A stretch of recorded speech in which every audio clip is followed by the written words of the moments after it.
at 225-647-2020.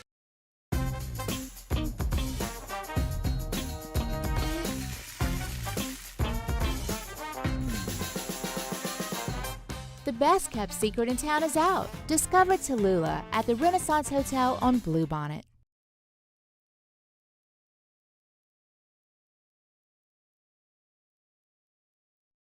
This is SportsCenter. I'm Christine Lisi. NFL owners approved a ban of the swivel aspect of the hip drop tackle. There will be a 15-yard penalty if flagged in games. League data indicated such tackles resulted in injury to ball carriers 20 to 25 times more than standard tackles. Freddie and Harry co-host, Harry Douglas. We're getting to a point now where defensive players are going to be thinking entirely too much. It's going to get crunch time in a critical moment at a critical game in which their team needs to win. Think about if you're in an AFC or NFC championship game and you have to make this tackle to stop this team from scoring, and you're thinking about not hip drop tackling, and the guy scores a touchdown. The Players Union objected to the proposal last week, said the ban would cause some confusion among players, coaches, officials, and fans. Dolphins coach Mike McDaniel told reporters the team made a contract offer to receiver Odell Beckham Jr. last week. Miami looking to sign a number 3 receiver behind Tyreek Hill and Jalen Waddle. Yankees leadoff hitter DJ LeMahieu will start the season on the injured list due to a bruised right foot. Hey, it's Michelle Smallman. Coming up Tuesday, we'll continue to react to all the news surrounding Shohei Ohtani. It's Unsportsmanlike, 6 a.m. Eastern, right here on ESPN Radio, ESPN2, and ESPNU.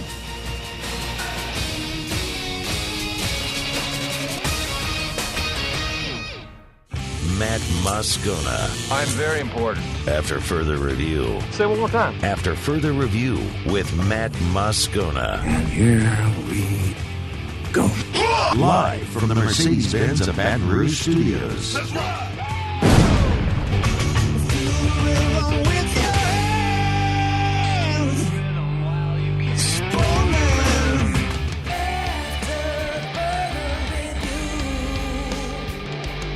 And off we go. Welcome aboard. Glad you're with us. It's AFR, presented by Relief Windows. I'm Matt. This is Shaq O'Neal, and I hate Matt. Paul O'Neal. They're chanting Paul O'Neal's name.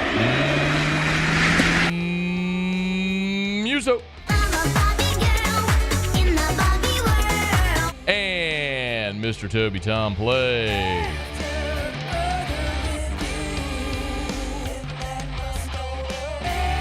All right, we're here. Glad you are as well. Get out there and make it a good one. LSU drops the Florida series. Tigers are back on the practice field for football this weekend. Keon Coleman visiting the Saints. Kim Mulkey attacking reporters. We got a ton to do. Let's go. It's time to pop the top on another edition of AFR with Bud Light. Drink easy. Man, I know all the cliches around baseball, and nobody likes to hear them, and I'm not going to sit here and tell you that LSU is without flaw.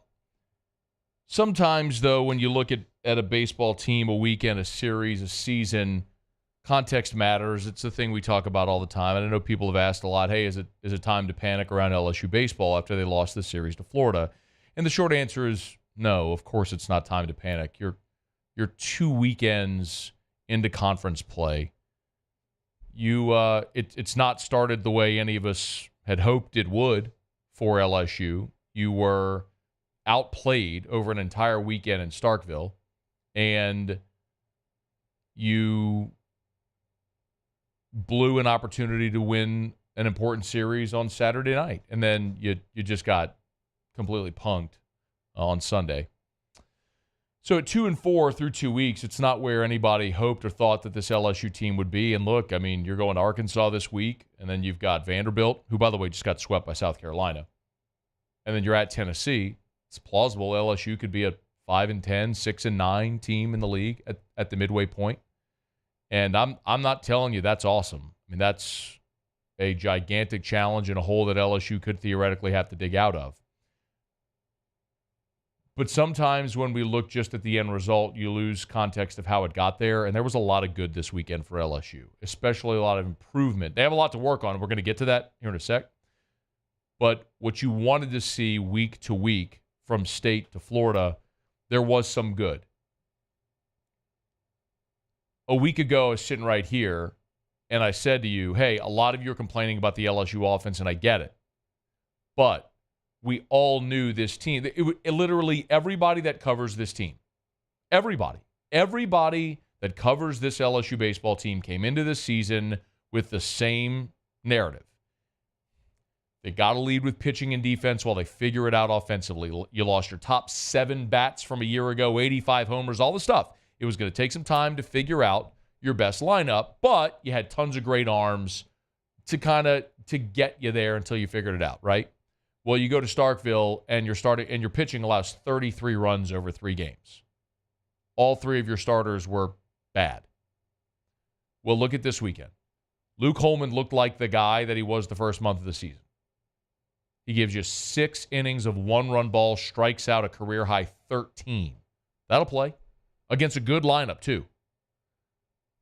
Proving the Mississippi State week was more the outlier, not the first month. That's a great feather in the cap. You go dominate Florida. I mean, you outplayed Florida in every single way on Friday. You chased Cade Fisher after 5. You hung 5 runs on him. It was great. You win 6-1. Total breather. It's a real feel-good that you needed after last weekend against Mississippi State. Griffin Herring took the ball after 6 and got you home without allowing a run over the final 3. Gage Jump, 5 2/3, was really good. He walked the bases loaded in the 4th, did allow 2 runs to score, came back, had a clean 5th, and got the first 2 outs of the 6th before he handed it to Gavin Guidry, who got a strikeout, got you through 6. Yo, you're through 7 2/3. You're through 7 2/3 with a win under your belt and a 2-run lead at home. And Nate Ackenhausen on the bump. You're 4 outs away from winning the series. Ackenhausen throws a 57-foot breaking ball, gets the swing and the miss. He spikes it, which he was trying to do, of course. Hits Milazzo in the chest plate, kicks right, run scores from home. Top of the 9th inning, Ackenhausen thinks he has a strikeout on a 2-2 pitch. It started like doing the circle the mound thing. Call it a ball, 3-2 pitch. He leaves it way high. That runner would come around to score, tie the game. And then we know what happened in the 11th with Caglione. My point is, man, if that ball doesn't get away from Milazzo in the 8th, what's our conversation like today? You win the series, you go into Sunday, even if you get run ruled, you go, yeah, I mean, that sucked, but Caglione's going to be a top 5 pick in the draft. 3 runs on 2 hits or 2 runs on 3 hits for LSU. Caglione was awesome. 7 innings pitched. He's going to do that to a lot of guys. He's really a Friday night guy who's pitching on Sunday. But look, you won the series, and now it's on to the next. And you even got 4 scoreless from Thatcher Hurd to start the game on Sunday. So there was a lot that you could say you like about it. But ultimately, it's the result. And you look up after 2 weekends, and you're 2-4 in the league. And that's all that really matters. And now you got to go to Arkansas. Now, we'll talk about Arkansas as we get closer. And again, it's Easter, so the league started doing this Easter weekend, Thursday, Friday, Saturday weekend. So LSU's going to play Arkansas on Thursday. And that's going to be a giant challenge because you got to go face Hagen Smith on Thursday in Fayetteville. And that's not going to be fun, especially for a lineup that's struggling. But I think Jay Johnson's kind of at this point where he's got some decisions to make. He was asked about the offense and if there might be changes, and he said he's probably going to look at that. And here's the challenge for Jay right now. We all know this team is, like we said, they were going to lead with pitching and defense, and you hope the offense comes along. So do you go with your absolute best defensive lineup? Do you catch Milazzo? Do you put Kling in center, Pearson in right, Milam at second? What you believe right now is your best defensive lineup. And you say, you know what? We're going to pitch it. We're going to play great defense, and we'll scratch across runs however we can. Or do you go offensive heavy? And that's what LSU did on Sunday, if you didn't notice. Brady Neal was in right. Milam went to the bench. They put Pearson at second. Travinsky caught, yet Ethan Fry DHing. Jay went with an offensive lineup on Sunday. They knew the challenge going against Jack Caglione Wind was blowing out. It's like, hey, let's load up this lineup with hitters, with boppers, with dudes that could change the scoreboard with one swing, and it netted you 2 runs on 3 hits. So I don't know. You go with some type of a blend. Listen, I'll tell you this. It's pretty clear Jay Johnson really likes Ethan Fry and really likes Ashton Larson. I think those guys are going to play a lot more. We'll talk about Paxton Kling here, which I've talked about plenty. Paxton Kling, there was a play on Saturday, if you weren't watching the game. It was a bloop into shallow center. Milam and Braswell are both running towards center field. Neither's going to get there. Paxton Kling, who was playing deep, almost at the track, dead sprint, comes in, makes the catch. There's not another player on this team that makes that play. That's why I've said I want that guy in center. I know he's an out. I know it. He's an out. He had 2 awful strikeouts on Sunday with runners in scoring position. Inexcusable. Put the ball in play. So I get it. He's an out. But are you going to lean on defense? If you are, he's got to play in center. There's one caveat, and I'll throw this out there, and it's Jake Brown. Now, they started Jake Brown on Saturday. Jake Brown in center, got a hit in his first at-bat. In his second at-bat, while he was running to first base, he kind of pulled up lame. We'll wait and see an injury update on Jake Brown for how long he can be out. But Jake Brown may very well be the best athlete on this team. And he can hit. If the difference between Kling and Brown in center is marginal, just a sliver, and you're going to get another bat in the lineup, then I'm good with that. I will not be okay with moving Bingham to center like they did against Mississippi State, because now you have a liability in center field. And for a team that doesn't have great margin for error, as we saw, you can't afford to have a liability at that position. The challenge with LSU right now is, and I'll give you an example I've used for years when I talk about LSU baseball, and it's a Hannah Griff line. I can't take credit for it, but Charles used it 100 years ago, and I love it. I use it all the time whenever situations like this come up. LSU has guys that should be role players trying to play premium positions. Like Mac Bingham is a good college baseball player. Dylan Cruz was leading off for you last year. It's a big difference. You know what I mean? Michael Braswell should be a 9-hole hitter for you, a guy that's just functionally within the offense. Put the ball in play, move runners along, play a really good shortstop. Well, he's batting in the 6th hole. Like that's the challenge you have. You got role players playing key spots for you. And the example Hannah used all those years ago was about a guy named Blake Gill, if you remember Blake Gill. And this is not a knock in any way on Blake Gill. He's a fine college baseball player. But Blake Gill was sort of an illustration of when the program started its downturn under Smoke. Because Blake Gill he played middle infield at times, he played first base, he played all over. And Handy's line was, I really liked Blake Gill when he played first base or played second and batted 7th. When Blake Gill was playing short and batting 3rd, I didn't like him so much. And that's kind of an illustration of where this team is right now. You're asking role players to play key roles on this team. And that's the challenge. So the hope is some of these really young, talented players, Fry, Larson, Brown, if they can grow up in a hurry, the dudes with much higher ceilings, if those guys can grow up in a hurry and start to give you something offensively, you might hit your stride offensively this year. But that's going to be a process. And brother, you're building the bridge as you cross it right now, and it ain't easy because the waters are going to be choppy. You're going to Fayetteville this week. You're home against Vanderbilt, then you're in Knoxville against Tennessee. So it is going to be a steep climb for Jay Johnson and his squad this year. But even still, you were a bad break on a kicked ball from winning that series against Florida, against a really good top 10 Florida team. You got the talent. You can do it. Tigers just got to steady themselves a little bit and figure out how to win. Okay, it's after further review. Our show open is brought to you by Bud Light every single day. Drink easy with the champs. Congrats to Kim Mulkey and the women's basketball team off to the Sweet 16. Of course, we keep telling you about the commemorative bottles. You might find some of them still out in the wild, but our friends over at Mockler and the Anheuser-Busch people made this. This is, as we know, the first ever commemorative women's basketball aluminum bottle that Bud Light has made. So it's the purple and gold commemorative bottle for last year's national championship. I tell you see them out there. Grab a couple of cases, one to save and to keep as a keepsake forever, and another or a couple to drink. It's Bud Light. Drink easy in Louisiana with great taste of Bud Light. Also, our friends over at Anheuser-Busch and Mockler were great sponsors of the Dreams Come True of Louisiana Golf Tournament, which is taking place today out at U Club. We certainly appreciate their partnership for all these years. Drink easy with the champs and Bud Light. All right, let me knock out a quick break. We got a ton to do today. I'm going to get to all of it. It's just kind of like finding the pecking order. I do want to talk about the Saints visiting with Keon Coleman. We are going to talk about LSU football back on the practice field this weekend. George Sedano talking some Pels with us in 45 minutes. Zack Nagy will talk some LSU football with us a little more than an hour from right now. Luch will be here in hour 3. So we've got a ton. Just like buckle up, settle in wherever you are and hang out. We got a ton to do. It's AFR.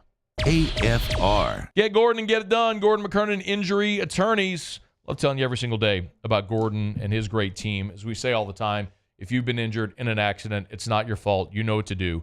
Do what injured people in our state have done for more than 30 years. Get Gordon and get it done. You can call 888-8888, 888-8888, or go to getgordon.com. I love how much they keep giving back to the community.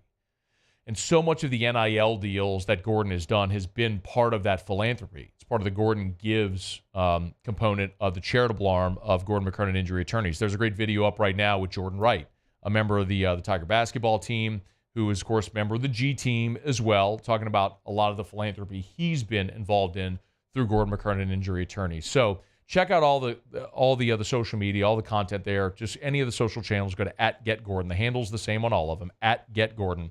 Or go to getgordon.com, getgordon.com. You know what to do. Get Gordon and get it done.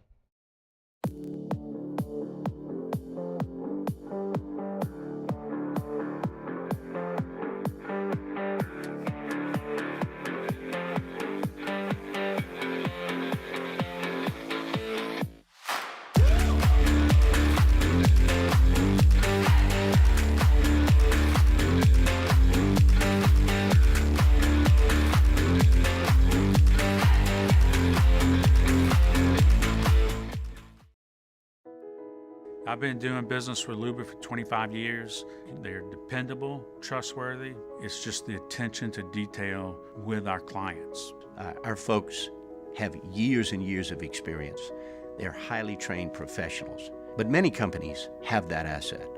What I'd like to think makes Luba a bit different is that we use those talents in a way that truly is dedicated to serving the needs of the folks who depend on us.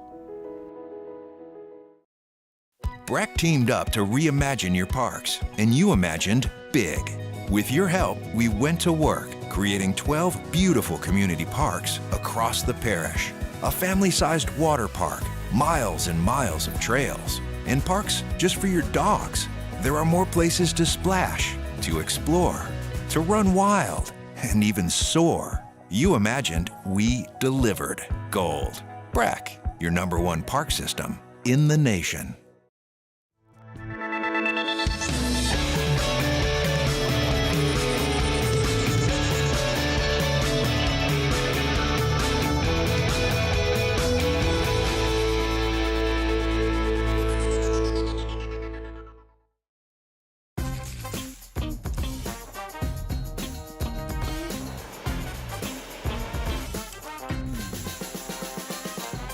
The best kept secret in town is out. Discover Tallulah at the Renaissance Hotel on Bluebonnet.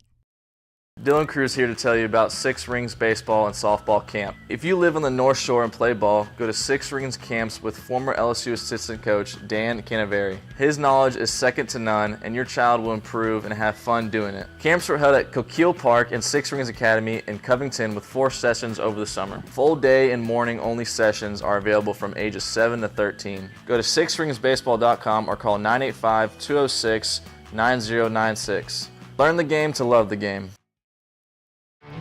There it is, the extra mile, on the border of expected and extraordinary, for those willing to go further, like vans customized for work or play, with safety and tech to keep you connected, supported by a 5-star sales, service, and finance team, and backed by the 1-star you know. So go the extra mile. It's never crowded.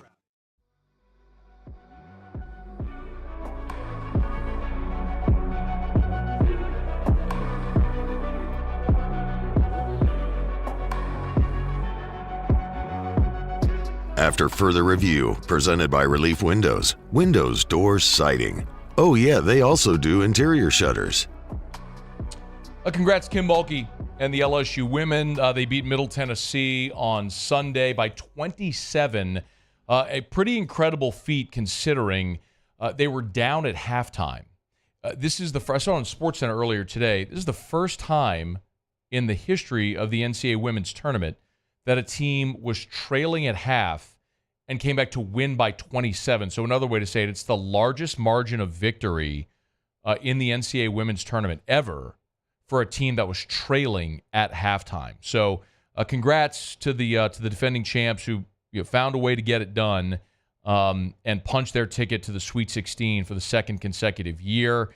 And it's going to be a lot of fun. We'll await the winner to see who LSU is going to play.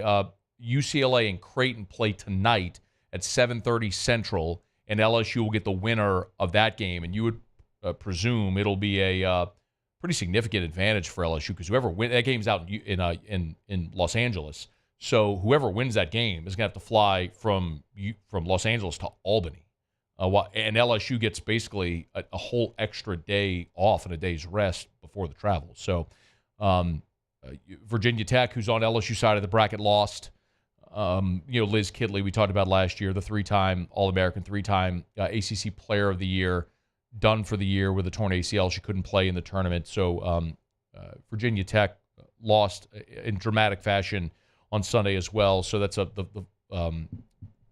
potential rematch in the national semifinal with Virginia Tech. That's now off the board. So LSU will play the winner of UCLA Creighton, and presumably, should they win that, they'd get Caitlin Clark and Iowa in an Elite Eight matchup should they get there. So congrats to Kim Mulkey. But that was hardly the headliner for LSU women's basketball this weekend.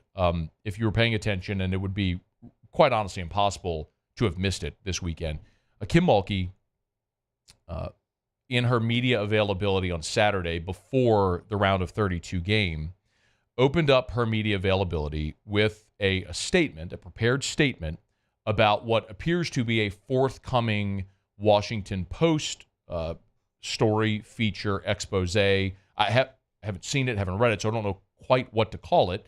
A piece about Kim Mulkey, and apparently you read some of the tweets from some of the media who seem to have some insight into what's coming, somewhat explosive. So I'm assuming by now that everyone has seen the 2.5, 3 minute press conference from Kim Mulkey, but here was some of it, the gist of it.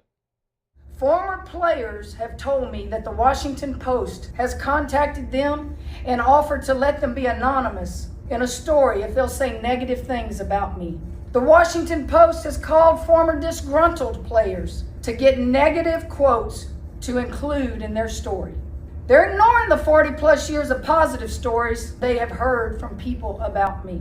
But you see, reporters who give a megaphone to a one-sided, embellished version of things aren't trying to tell the truth. They're trying to sell newspapers and feed the click machine. This is exactly why people don't trust journalists and the media anymore. Mulkey also, and I have some reaction to this. I'll get to that in a second. Mulkey also went on and threatened to sue the Washington Post.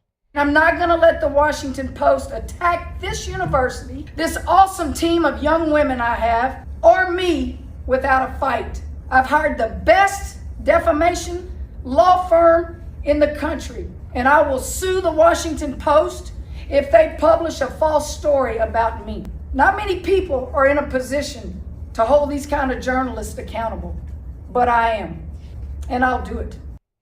Okay. I will tell you a scaled down version of what I know, which is not everything. The reporter's name is Kent Babb. And if you were wondering, he kind of exposed himself on Saturday after the Mulkey press conference when she referred to a hit piece, her words, about Brian Kelly, her words. Kent Babb went to Twitter and posted hit piece, ? With a link to the story he wrote when Brian Kelly was hired. And the headline is, in Baton Rouge, there's a $100 million football coach. and everyone else. And the photo is of a sort of dilapidated building with some children playing football outside behind it. I'll spare you all the details, because even if you wanted to go read it, the Washington Post has a paywall, so you're not going to be able to read it anyway. And I'm not guessing anybody here is going to go subscribe to the Washington Post to read this. But it's essentially, hey, Baton Rouge, your city sucks, but you're paying a football coach $100 million. Where are your priorities? You get it. And for me, my reaction to that is, it's kind of like the crazy uncle. Like, I can talk bad about my crazy uncle, but if you talk bad about my crazy uncle, we're going to fight, because that's still my family. Baton Rouge in Louisiana is my home. And I know we're flawed and we got a lot of problems, and we work to try to deal with them and all that stuff. But the last thing in the world I need is some dude from the Washington Post coming in to try to talk smack about my school, my state, my city, any of that stuff. We don't have a lick of context. And don't get me started on who pays football coaches, because I've gone down that road many times. Even with that lame, what's that lame professor at LSU's name? The one who's retiring, thank God he is. Just another dork who continues to give mistruths about where money comes from that pays for things.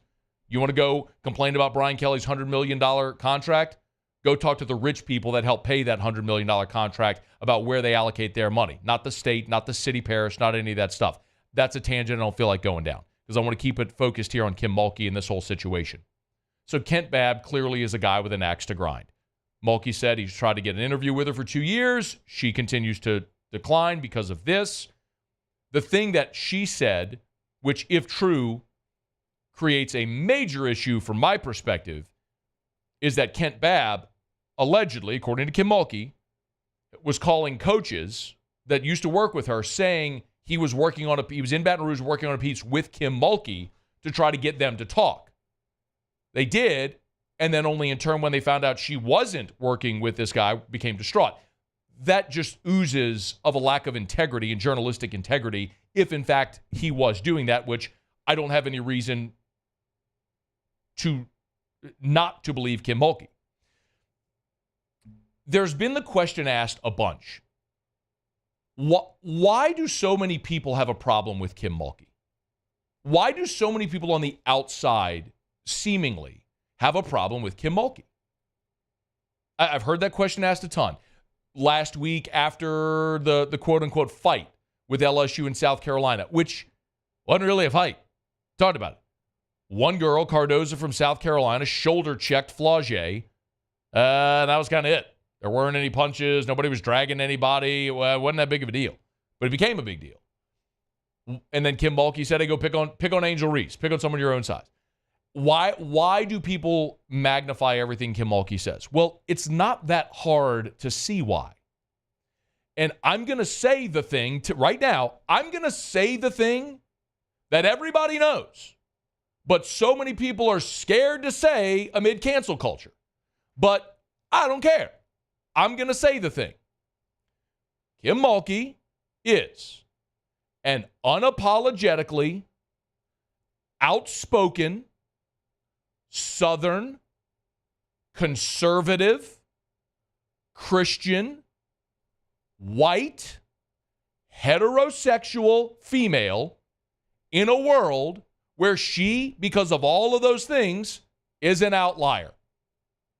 So, when Kate Fagan writes a piece that Brittany Griner was encouraged not to come out as gay at Baylor and to wear sleeves to cover all of her tattoos at Baylor, that community attacks Kim Mulkey.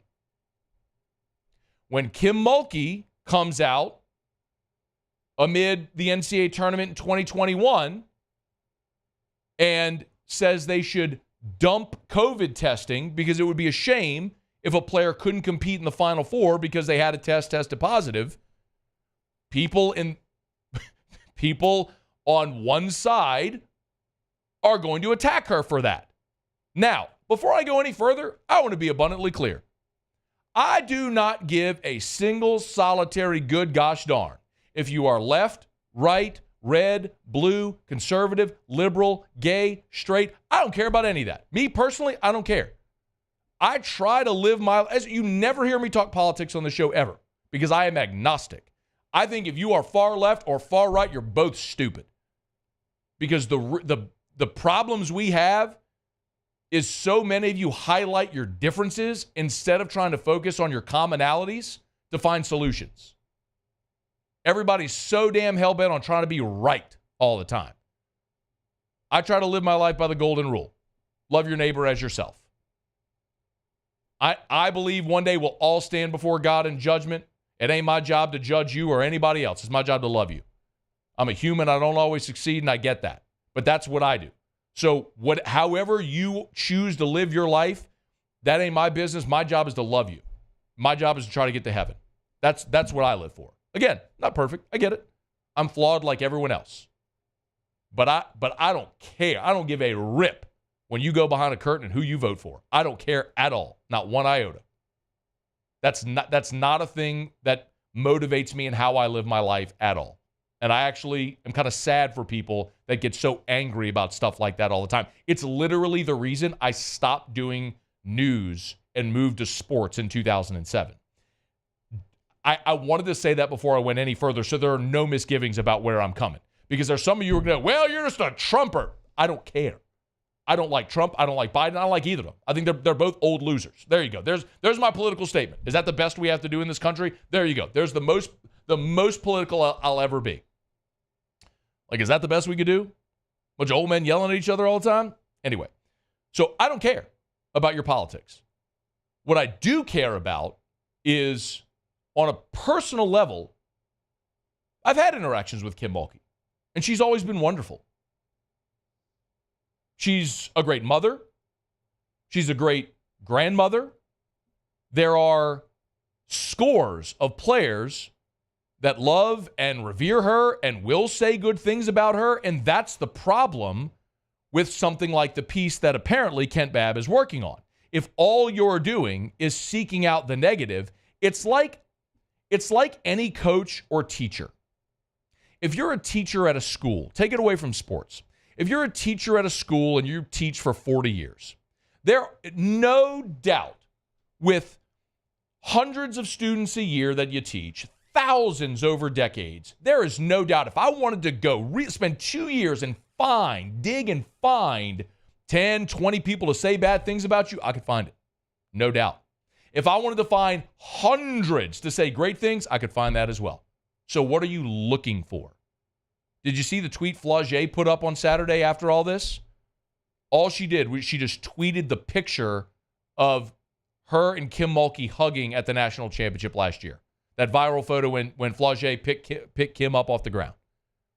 Let's go talk to Flaugier about her experience with Kim Mulkey. You see, Kim Mulkey is right. There are people with an agenda. That's never going to change. And this person, apparently, is trying to thrust his agenda forward. His axe to grind against Kim Mulkey because maybe of the Brittany Griner stuff. Kim Mulkey would not say anything in defense of Brittany Griner when she was being held and detained in a Russian prison for nearly a year. All of that stuff stirred up that community against Kim Mulkey. And so every time they have a chance to throw darts at her and attack her, they're going to do it. And so they built a narrative around Kim Mulkey that they believe to be true because of these isolated things that disagree with their social beliefs. And I don't care what side you're on. I'm going to reiterate that. Because people on the other side do the exact same thing. The only reason I'm talking about this is because it's relating to the LSU women's basketball coach. The big picture of this whole thing is very simply this. Nothing that is written in this potential piece by the Washington Post is going to have any effect whatsoever on Kim Mulkey standing at LSU. If the Brittany Griner piece with Kate Fagan had already come out, which it had years before, Kim Mulkey had made her comments about COVID testing, which we know, and LSU still hired Kim Mulkey, nothing that's going to come out of this report is going to matter. I want to remind you something, too. Baylor is a deeply Baptist school in Texas with very strict beliefs. You may not agree with them, that's fine. In the same way that there are players who have been expelled from BYU for having premarital sex. Like, There are very stringent things. If you don't like it, don't go there. Y'all know I went to Catholic High. That was a Brothers of the Sacred Heart school. I'm very proud of my time there. We could not, this ain't a problem for me now, but at the time, your hair, your bangs couldn't touch your eyebrows. On the back, your hair couldn't touch your collar. You had to wear brown or black shoes. You had to wear a belt, and your shirt had to be tucked in such that the belt was showing. You couldn't let your shirt hang out over your belt at all. There were very, very strict rules. And you may say that's stupid. Okay, don't go there. So, if while she was at Baylor, Brittany Griner was told, hey, wear sleeves so your tattoos are covered. Okay, guess what? Allen Iverson was encouraged to do the same thing in the NBA. That's why Allen Iverson wore a sleeve all those years. All of this to say, if you want to build a narrative against Kim Mulkey or anyone, you can do it. And that's pretty clear. That's what this guy, Kent Babb, is doing. He's just building a narrative against Kim Mulkey to feed it to the people that are going to lap it up, that aren't going to like her no matter what. So I guess my message to you, if you're an LSU fan, you're a Kim Mulkey supporter, is who cares? Let them think and believe what they want. You're not going to change their mind. I'm not going to change their mind. Kim's not going to change their mind. So let's go see if LSU can win a few more basketball games and cut down some more nets. It's AFR. AFR. We're brought to you by Glow Resources and glowresources.com. GLO, glowresources.com. If you are looking to hire, remember, Glow Resources, they are not a temp staffing agency. They are complete employer solutions. They work for you, the business owner, to help you find the right employees to make you more efficient. If you're tired of the turnover at your jobs, turnover at your office, and you're looking for stability, qualified people that are going to stay and make you more efficient, Glow Resources can help. They have a 93% retention rate. And they handle everything from the interview and the hiring to all of the payroll and everything. It's Glow Resources. GLO, glowresources.com. Yeah, look, their corporate headquarters here in Baton Rouge, but they got offices in New Orleans and Miami and Houston and all over the place. So check them out online at glowresources.com. GLO for Glow Resources and online at glowresources.com. When it comes to ending cancer, we push forward, always working together for you. That's why our cancer experts at Ochsner have clinically integrated with MD Anderson Cancer Center. This means advanced cancer care, including access to life-saving clinical trials and integrating care to treat the whole you. Introducing Ochsner MD Anderson Cancer Center. Long live you. Power up your next project with John Deere Deals by Sunshine. Whether you're working hard or playing hard, our knowledgeable team will help you find the right product for you. Ask us about our amazing tractor package promotions. Learn more about what it means to be powered by sunshine at sunequip.com.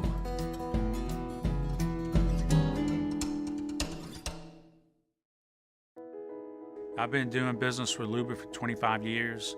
They're dependable, trustworthy. It's just the attention to detail with our clients. Our folks have years and years of experience. They're highly trained professionals, but many companies have that asset. What I'd like to think makes Luba a bit different is that we use those talents in a way that truly is dedicated to serving the needs of the folks who depend on us. Bayou Ford has $7,500 off MSRP on new 23 Ford F-150 XLT trucks. $7,500 off plus 1.9% financing for 72 months. And all new Bayou Ford vehicles come with a 1 million mile warranty. The crew at Bayou Ford is going to do right by you. It was a humid day. Barefoot children play, looking for that summer shade. Time just slips away. Oh, Louisiana, some kind of hold on me. Like cypress stumps, your roots are planted deep inside of me. Jerry and Benny Payne began Central Plumbing Company out of their driveway in Tanglewood subdivision. 50 years later and 4 generations down the road, we continue to serve Baton Rouge and the surrounding areas for all of their plumbing needs. Residential, commercial, industrial, or hospitality, Central Plumbing is here 24/7, 365. We want to thank our customers, family, and friends for 50 years of success. And looking forward to 50 more. At Relief Windows, we're more than windows. We're windows, doors, hardy plank, and vinyl siding. But our number one product is always customer satisfaction.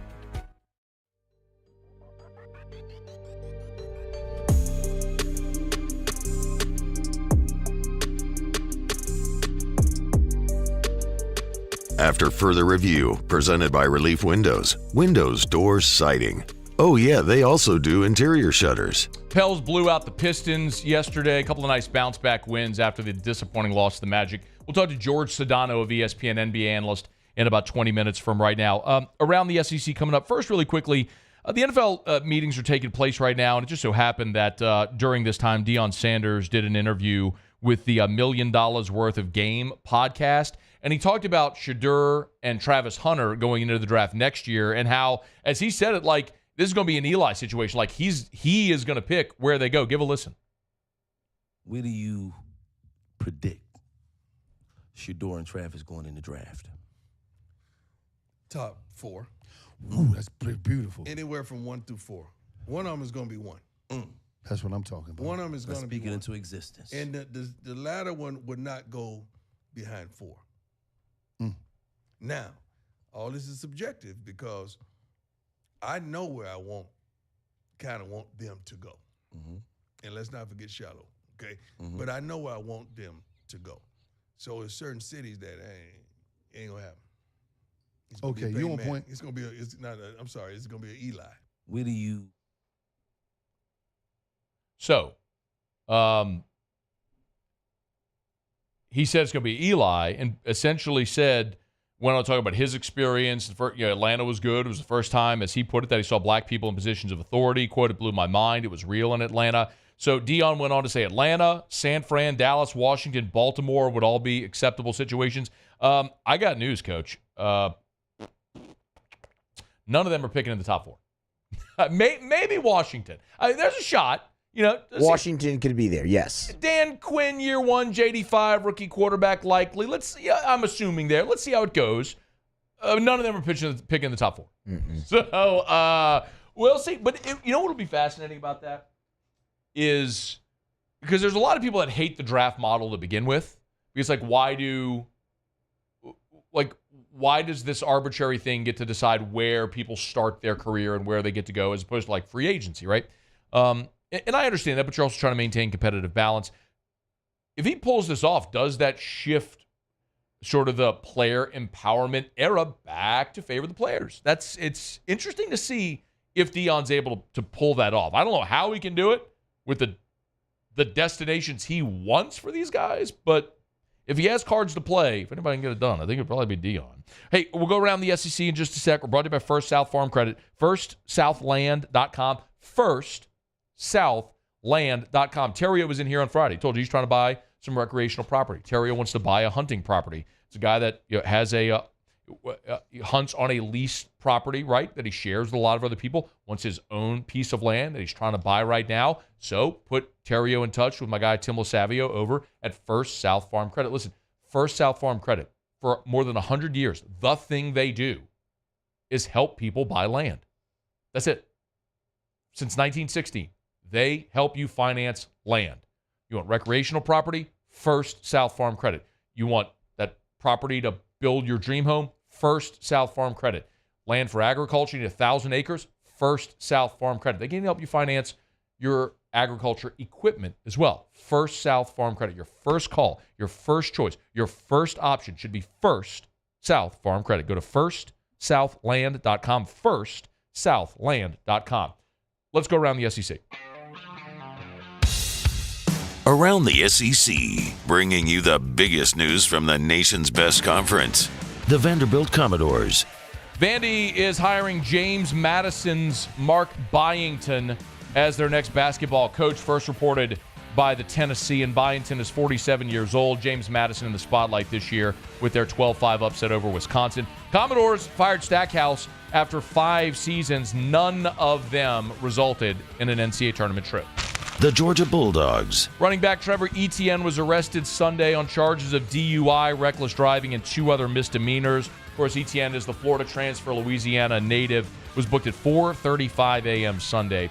Projected to be Georgia's top running back after transferring from Florida. Also had a string of driving. Georgia, of course, has had a string of driving-related problems involving players in and around Athens. One more story there in Georgia.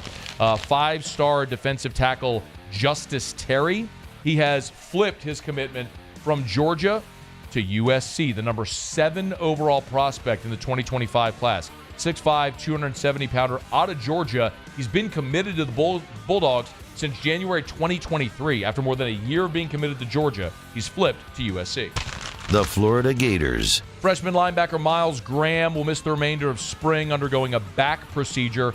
4-star, number 51 overall in the country, is expected to play a role for Florida this year. He's the son of Florida legend Ernest Graham. Also, junior offensive tackle Cam Waits, unlikely to return this spring after suffering a calf strain.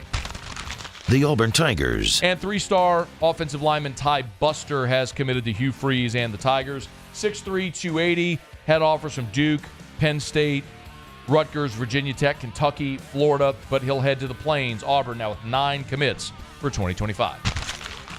All right, there you have it. That is Around the SEC. We're glad to have you aboard with us here. George Sedano in 15 minutes from right now. We'll come back after the break. We'll wrap up hour number 1. The NFL is banning hip drop tackles.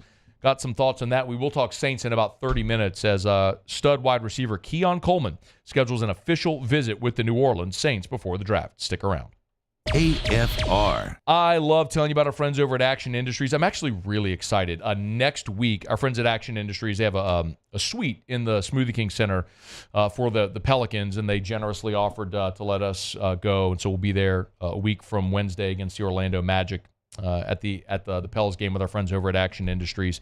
Listen, Action Industries, they've been servicing the petrochemical and refinery markets since 1982. I mean, it's 42 years. But remember, on top of that, they also have and offer fabrication shop services. So if it's pipe, structural steel, or pressure vessels, Action Industries can fabricate that for you as well. And they do separate their shops, alloy and carbon steel. They have 2 sections that are segregated, so you know why that's important. They also have food-grade fabrication. And remember also, if you need additional resources on a job due to shortage of skilled labor, they can help supplement your mega projects. It's Action Industries.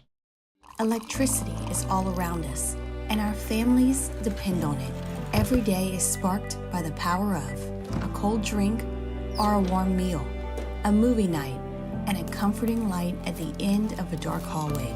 From sunrise to sunset, playtime to bedtime, our team is ready to take care of your electrical needs, even in the case of an after-hours emergency. The light in your life shines brighter with Mr. Electric. Hey, it's Matt Moscona. For years, you've heard me tell you about Insurance Network of Louisiana, helping you find better coverage for less money. But it's not just for your home and auto. They also offer commercial properties. So, retail stores, professional offices like doctors, dentists, attorneys, clothing boutiques. Insurance Network of Louisiana can find you better coverage for less money. They service the entire state of Louisiana, and they're local. So call today at 293-0450 or lainsurance.net. Elevate brand visibility, ignite customer engagement with the power of radio and digital advertising combined. Guarantee Digital Media brings the two together as a trusted media partner in Louisiana for nearly a century. Claim your free digital audit at guaranteemedia.com. Bayou Chrysler Dodge Jeep Ram is taking $22,500 off the new 23 Ram 1500 SCA truck. We're open for business in our beautiful new showroom and taking $22,500 off the new Ram 1500 truck. All new Bayou vehicles come with a 1 million-mile warranty. The crew at Bayou Automotive is going to do right by you. Yo, Jake here from my friends over at Community Steel Company located in Gonzales, Louisiana.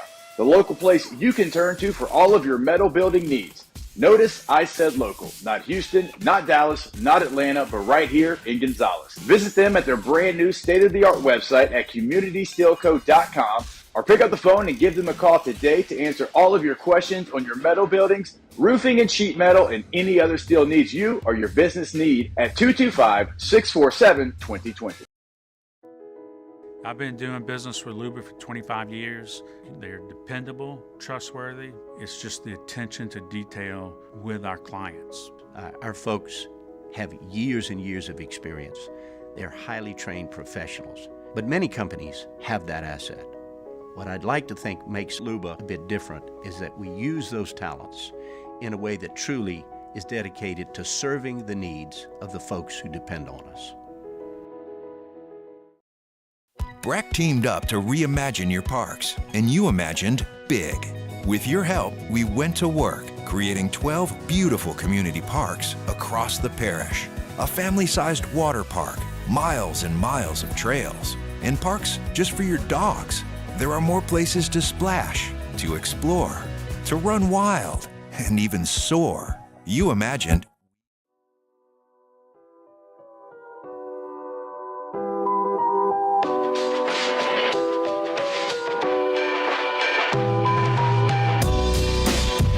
After further review, presented by Relief Windows, windows, doors, siding. Oh yeah, they also do interior shutters.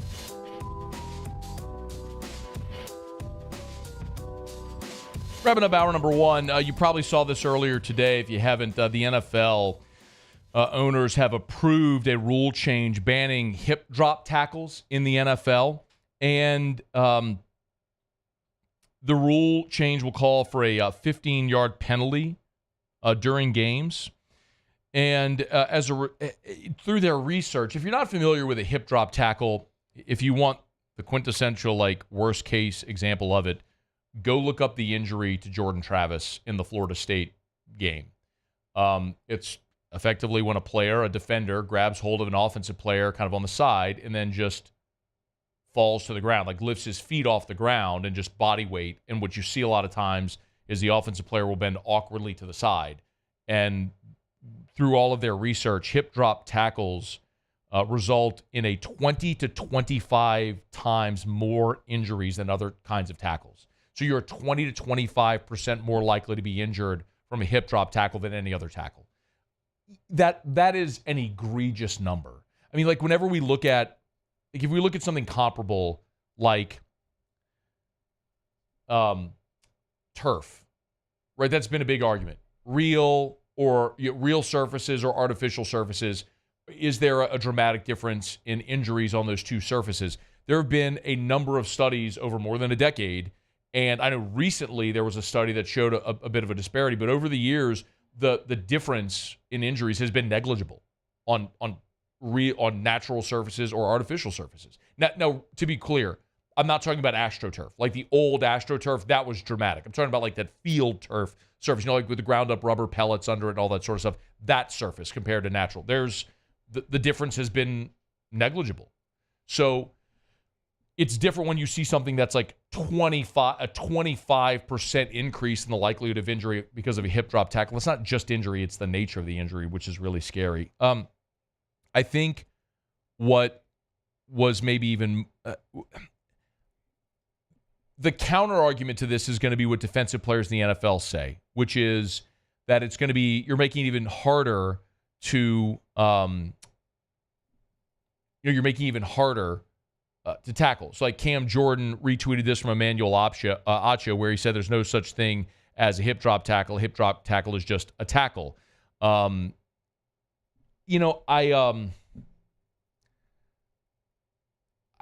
not trying to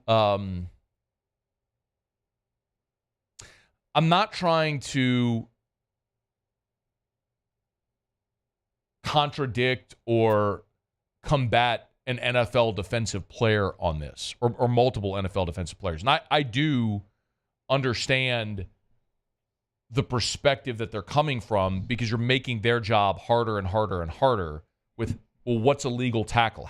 My job is to bring this person to the ground. How can I do that the most effectively? And if you're making me think of all these different ways of where I can hit, where I can't hit, can I hip drop? What is a hip drop? In a split-second moment, you could miss and lose. And I'm totally sympathetic to that. The counter argument is, I think most people could agree that what you're trying to do is eliminate dangerous plays from. You cannot regulate violence out of a collision sport. It's impossible. You cannot do it. But can you do your best to limit dangerous plays? Things that you know have a higher likelihood of resulting in injury. That's why, like I've always said about the spirit of the targeting rule. The spirit is good. We can all appreciate wanting to do our best to eliminate dangerous plays, like a player lowering his head, leaving his feet, launching, hitting someone square in the face, like dangerous plays for both the ball carrier and the defender. The problem I've always had is like there's so many plays that are obviously not dangerous that get flagged. And some common sense needs to be woven into the whole targeting thing. Hip drop tackling is dangerous. Like it is proven. There's a 25% greater likelihood of injury with a hip drop tackle. So I think here's what I'll say. I think the spirit of that rule is good and in the right place. Implement it, and if it needs to be adjust it as you go.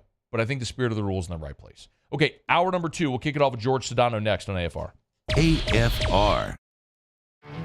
There it is, the extra mile, on the border of expected and extraordinary, for those willing to go further, like vans customized for work or play, with safety and tech to keep you connected, supported by a 5-star sales, service, and finance team, and backed by the 1-star you know. So go the extra mile. It's never crowded, because so few have what it takes to go there. Mercedes-Benz Vans.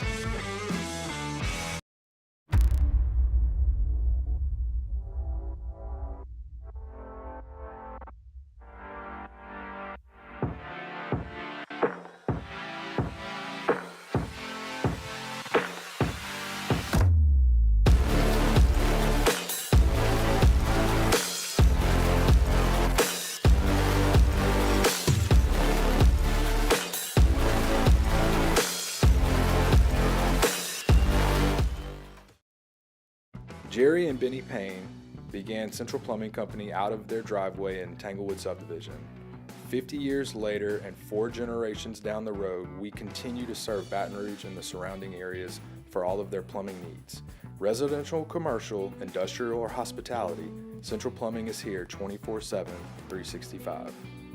We want to thank our customers, family, and friends for 50 years of success. And looking forward to 50 more. Electricity is all around us, and our families depend on it. Every day is sparked by the power of a cold drink or a warm meal, a movie night, and a comforting light at the end of a dark hallway. From sunrise to sunset, playtime to bedtime, our team is ready to take care of your electrical needs. Even in the case of an after-hours emergency, the light in your life shines brighter with Mr. Electric.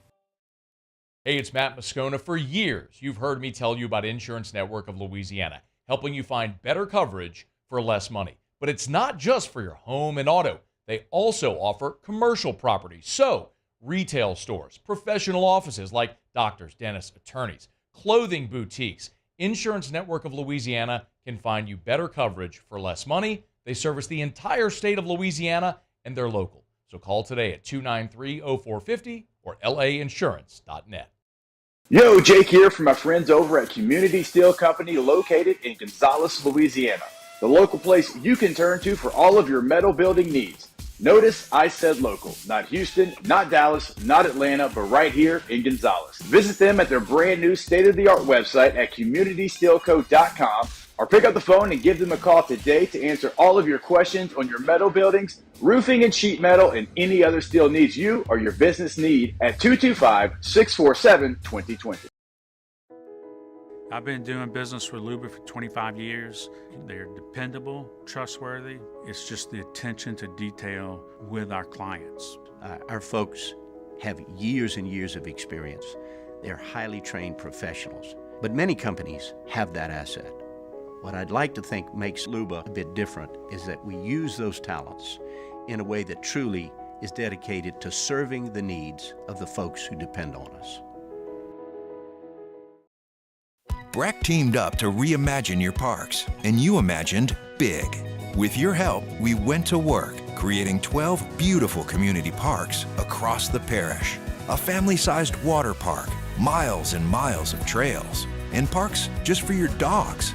There are more places to splash, to explore, to run wild, and even soar. You imagined, we delivered. Gold.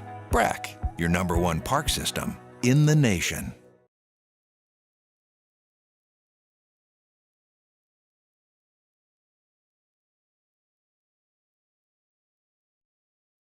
This is SportsCenter.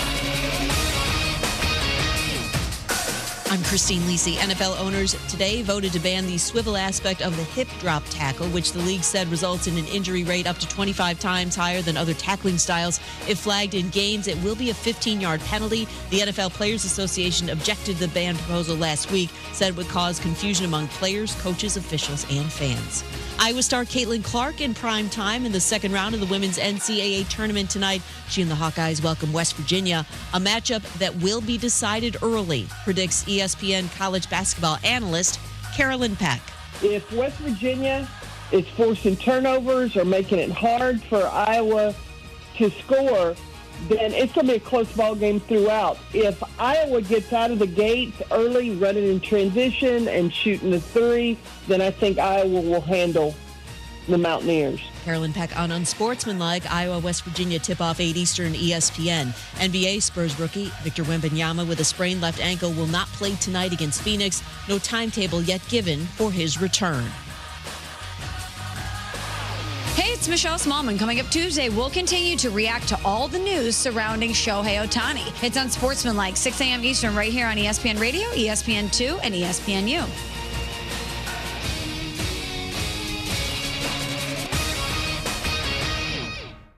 Matt Moscona. I'm very important. After further review. Say it one more time. After further review with Matt Moscona. And here we go.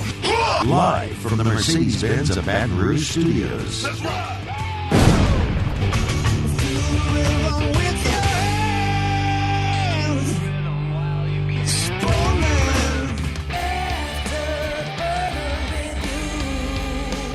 Hour 2, off we go. Welcome aboard. Glad you're with us.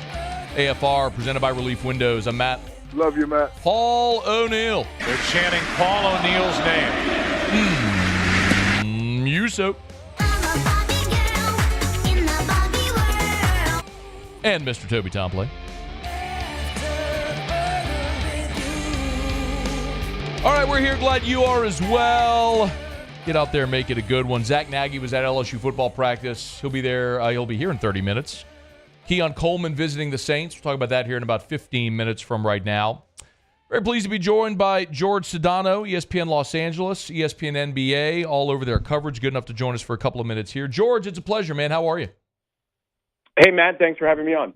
It's our pleasure. I want to start big picture, then go nuanced. If I asked you right now, with a couple of weeks left in the regular season, what's your opinion, impression of the New Orleans Pelicans? How do you describe this team? I would call them frisky in the playoffs. Okay. I feel like they're one of those teams that you probably don't want to see because it's going to end up being one of those long, dragged-out series. And I feel like what we've seen from Zion most recently is, well, sans the Miami game where he didn't play well, although the team kicked the crap out of Miami. Right. I feel like we're getting the Zion, to J.J. Redick's point, my colleague, that we expected to see a couple of years ago, that we only saw in small doses. And they've got this power player in Zion. When Brandon is healthy, which, you know, in theory he should be here hopefully sooner rather than later, they've got this dynamic wing player. They've got a veteran guard like C.J. McCollum. Like, they've got all the ingredients. So the only thing they don't have is the experience, particularly as a collective. Mm-hmm. So that's why I just call them frisky. But, man, I feel like we may be on the precipice of seeing the team that people thought we were going to see a couple of years ago. I know the West is really tough, but I am deathly afraid of them if I were any of these teams in the Western Conference. George, the West is tough, no doubt. But it feels like, you tell me if I'm wrong, it isn't a year where, like, when everyone knew it's Golden State and everyone's playing for second, or the Lakers, or even Denver. Is there that sizable a gap between, say, Denver and Minnesota and OKC and everybody else in the West? I think Denver maybe, but only because those five guys that they start and finish the game with are the best group of five guys there are in the league right now. And we started to see this last year with them before they won the championship. And it's funny, I had them a ton last season. So I was kind of pounding the table on all these shows saying, the Denver Nuggets are for real. The Denver Nuggets are for real. And people would just laugh at me like, oh, please, the Denver Nuggets, get out of here. And they were clearly for real. And it's because of the way they finished games. And we saw that last year, starting in around Christmas time. They were basically, from Christmas on, they were the best clutch team in the sport.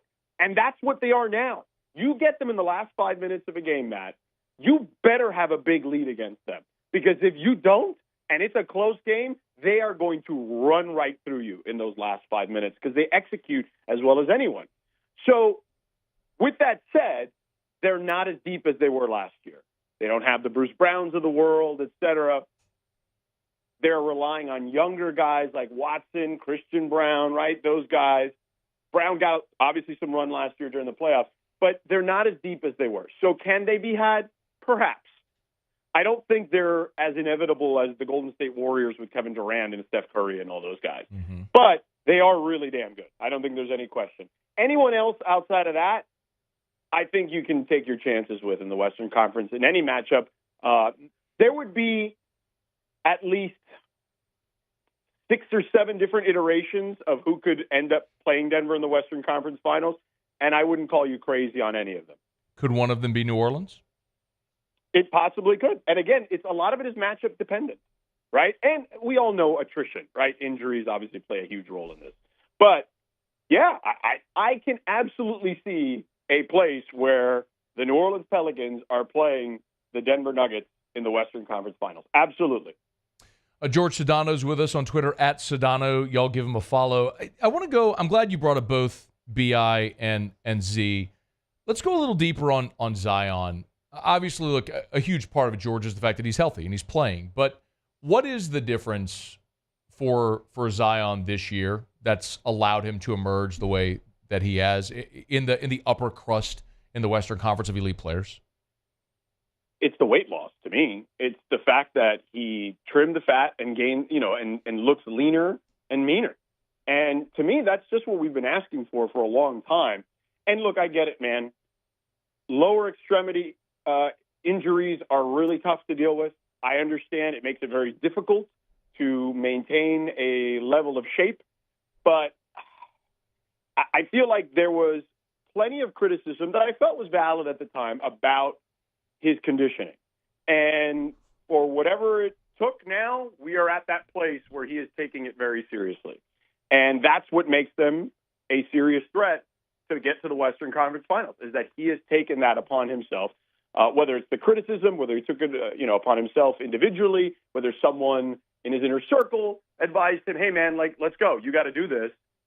Here we are. We are at the right place now, and hopefully Brandon can get healthy and he doesn't miss too much time and he can be healthy as the playoffs start and hopefully get a couple of games before the playoffs start so he can get himself back in rhythm and basketball shape to give them the best chance possible. But they're deep, man. They're also really deep. You look at that roster, there are guys that may not make the playoff rotation because, as we know, it's the old Pat Riley adage, right? Trust 8, play 7. That's kind of the way most coaches think about the playoffs. So I'm curious to see what that looks like with a team that's as deep as New Orleans. Okay, an obvious question, but to ask it just for the sake of the conversation, how different is the team if BI is absent or limited? Yeah, that changes the dynamics for sure. Brandon has played so well. And, look, it's funny. We're talking about Zion's weight, right? We should talk about Brandon and what he's done with his body and the transformation he's had over the last several years. And I remember when he was here in L.A., where I live, and I watched him, and I was like, man, he's rail thin. And I never knew if he would get to a point where he would look like he looks now. And he's strong. His shoulders are broad. Like, he looks like an impressive specimen when you look at just his body. And I don't think he'll ever be LeBron, but he doesn't need to be. You know what I mean? He's bigger than Kevin Durant. And we've seen Kevin Durant's frame hold up pretty well for the most part. So to me, though, if he's not healthy, then, it just changes the math. And they're not one of those teams that I think can get to the Western Conference Final. We got two more things. George Sedano is our guest. One, we all have the conversation here all the time about Herb Jones. The Pels actually have made the header on Twitter, Herb, and the not on Herb lock and everything. Why doesn't the national consciousness around the NBA understand how good Herb Jones is defensively? You guys never made NBA all defense, which is crazy. Yeah, I mean, look, I can't speak for other people, right? I have watched your team very closely for a number of years. I remember, Zion's rookie year. I practically lived in the region, you know what I mean? Like, I lived, I was in New Orleans all the time. There was a lot of national people that were that year. Yeah. So I have, and look, I love your general manager. I would never say I'm in the tank for anyone, but I am a big David Griffin guy. I believe in what he's built. I was a believer even when things looked ice cold for him there at times, that his vision would come to fruition. And it has, I think, to some large extent at this point. But I just think that when you look at those awards, a lot of it is just reputation. You know what I'm saying? And I'm not saying that my colleagues around the league don't take it seriously, but they are in different spots, right, consistently. And New Orleans is probably not one of them on a regular basis. You know what I mean? Whereas they're watching a lot of Laker games or a lot of Warrior games, or even the Rudy Gobert obviously is someone that's gained a lot of traction because Utah had some real success, right? They were the number one seed, even though they failed in the playoffs. But people were watching them and seeing them regularly. I don't think we've gotten there with New Orleans yet. So I think, unfortunately, that confirmation bias kind of plays a little bit of a factor along with reputation. Because I'll tell you this. People where I live in L.A. are beside themselves that Anthony Davis doesn't get enough love. I know you guys don't love Anthony Davis down there, but wrong crowd, bro. No, I know, but they're stunned that he doesn't get enough love for Defensive Player of the Year. And by the way, I talk to the people in Miami all the time, and they're always beside themselves that Bam Adebayo doesn't get any consideration for Defensive Player of the Year. And unfortunately, that's just kind of what it is, man. It's very subjective. It's weird. There's a lot of people voting. There's like 100 and some odd voters, and everybody kind of has a little different criteria. Would I put Herb Jones on an all-defensive team? Yes. I've also seen Herb Jones. Yeah. But, David Griffin was telling me about Herb Jones the second he drafted him.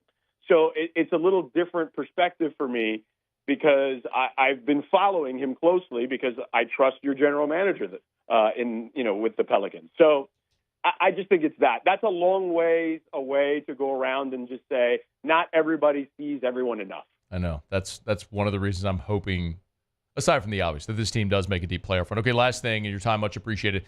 What would be more improbable?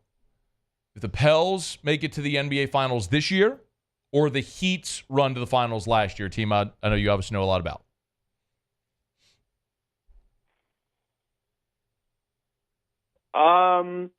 It's kind of close. I got to be honest, only because the West is really hard. But Miami, it's probably Miami just a little bit because they lost the first play-in game and then had to kind of work from there. Like they were legitimately backs up against the wall. Then they beat Milwaukee, out of the gate in the first round, which I think stunned everybody. I would still say Miami. I think there are people that watch the NBA, particularly amongst the media, that feel like I do, where it's, a number of different iterations could potentially be the teams that would make it to the Western Conference Finals. So, and I think New Orleans, again, with health, could be one of those teams. So I think that there are a number of people that feel that way. I'm not alone on that, is what I would say. So I still think Miami's is more improbable. It was the first also, too, so I think there's some bias there.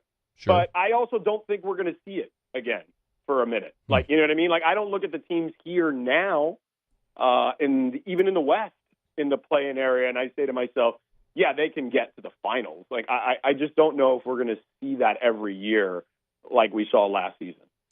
He's George Sedano. You'll follow him on Twitter at Sedano. Good stuff, man. Thank you so much for the time. Matt, an absolute pleasure. Happy to come on whenever you guys would like. We'll do it again soon. Thanks, George. Take care. All right, that is George Sedano. This is After Further Review, brought to you by Lee Michaels Fine Jewelry, LMFJ.com, LMFJ.com for Lee Michaels Fine Jewelry. Gentlemen, if you're thinking of popping the question, we're moving towards spring. The weather's beautiful. Love is in the air, as all the pollen is in the air as well. Make sure if you're thinking of buying that beautiful diamond for her, Lee Michaels Fine Jewelry. It's your first, will be your only stop. Thrill her with a gift in the red box. LMFJ.com or stop by any of their locations. 2 in Baton Rouge, Corporate Boulevard, Mall of Louisiana, Lafayette, New Orleans, Shreveport, or online at LMFJ.com. You will always have the Lee Michaels experience in every single diamond, from never a man-made or lab diamond in the case. Only from the finest minds in the world. Every diamond hand-inspected by a family member before it goes into the case. It's Lee Michaels Fine Jewelry. LMFJ.com. Okay, the Saints scheduling a visit with Keon Coleman of Florida State. I got some thoughts. We'll get to it next on AFR. AFR. Bayou Chrysler Dodge Jeep Ram is taking $22,500 off the new 23 Ram 1500 SCA truck. We're open for business in our beautiful new showroom and taking $22,500 off the new Ram 1500 truck. All new Bayou vehicles come with a 1 million mile warranty. The crew at Bayou Automotive is going to do right by you. Bayou Ford has $7,500 off MSRP on new 23 Ford F-150 XLT trucks. $7,500 off plus 1.9% financing for 72 months. And all new Bayou Ford vehicles come with a 1 million mile warranty. The crew at Bayou Ford is going to do right by you. The Windsor Senior Living Community in Mandeville, Louisiana is a beautiful, vibrant apartment community geared toward seniors. They are nestled right in the heart of Mandeville, where seniors live a more carefree lifestyle in spacious apartments with the peace of mind that comes from having a little extra help. Call the Windsor at 985-624-8040 to schedule a lunch and tour. Come see how the Windsor can be your passport to peace of mind. There it is, the extra mile, on the border of expected and extraordinary, for those willing to go further, like vans customized for work or play, with safety and tech to keep you connected, supported by a 5-star sales, service, and finance team, and backed by the 1-star you know. So go the extra mile. It's never crowded, because so few have what it takes to go there. Mercedes-Benz Vans. Dylan Cruz here to tell you about Six Rings Baseball and Softball Camp. If you live on the North Shore and play ball, go to Six Rings Camps with former LSU assistant coach Dan Canaveri. His knowledge is second to none, and your child will improve and have fun doing it. Camps were held at Coquille Park and Six Rings Academy in Covington with 4 sessions over the summer. Full day and morning only sessions are available from ages 7 to 13. Go to sixringsbaseball.com or call 985-206-9096. Learn the game to love the game. Jerry and Benny Payne began Central Plumbing Company out of their driveway in Tanglewood Subdivision. 50 years later and 4 generations down the road, we continue to serve Baton Rouge and the surrounding areas for all of their plumbing needs. Residential, commercial, industrial, or hospitality, Central Plumbing is here 24/7, 365. We want to thank our customers, family, and friends for 50 years of success. And looking forward to 50 more. Electricity is all around us, and our families depend on it. Every day is sparked by the power of a cold drink or a warm meal, a movie night, and a comforting light at the end of a dark hallway. From sunrise to sunset, playtime to bedtime, Our team is ready to take care of your electrical needs, even in the case of an after-hours emergency. The light in your life shines brighter with Mr. Electric.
After further review, presented by Relief Windows, windows, doors, siding. Oh yeah, they also do interior shutters.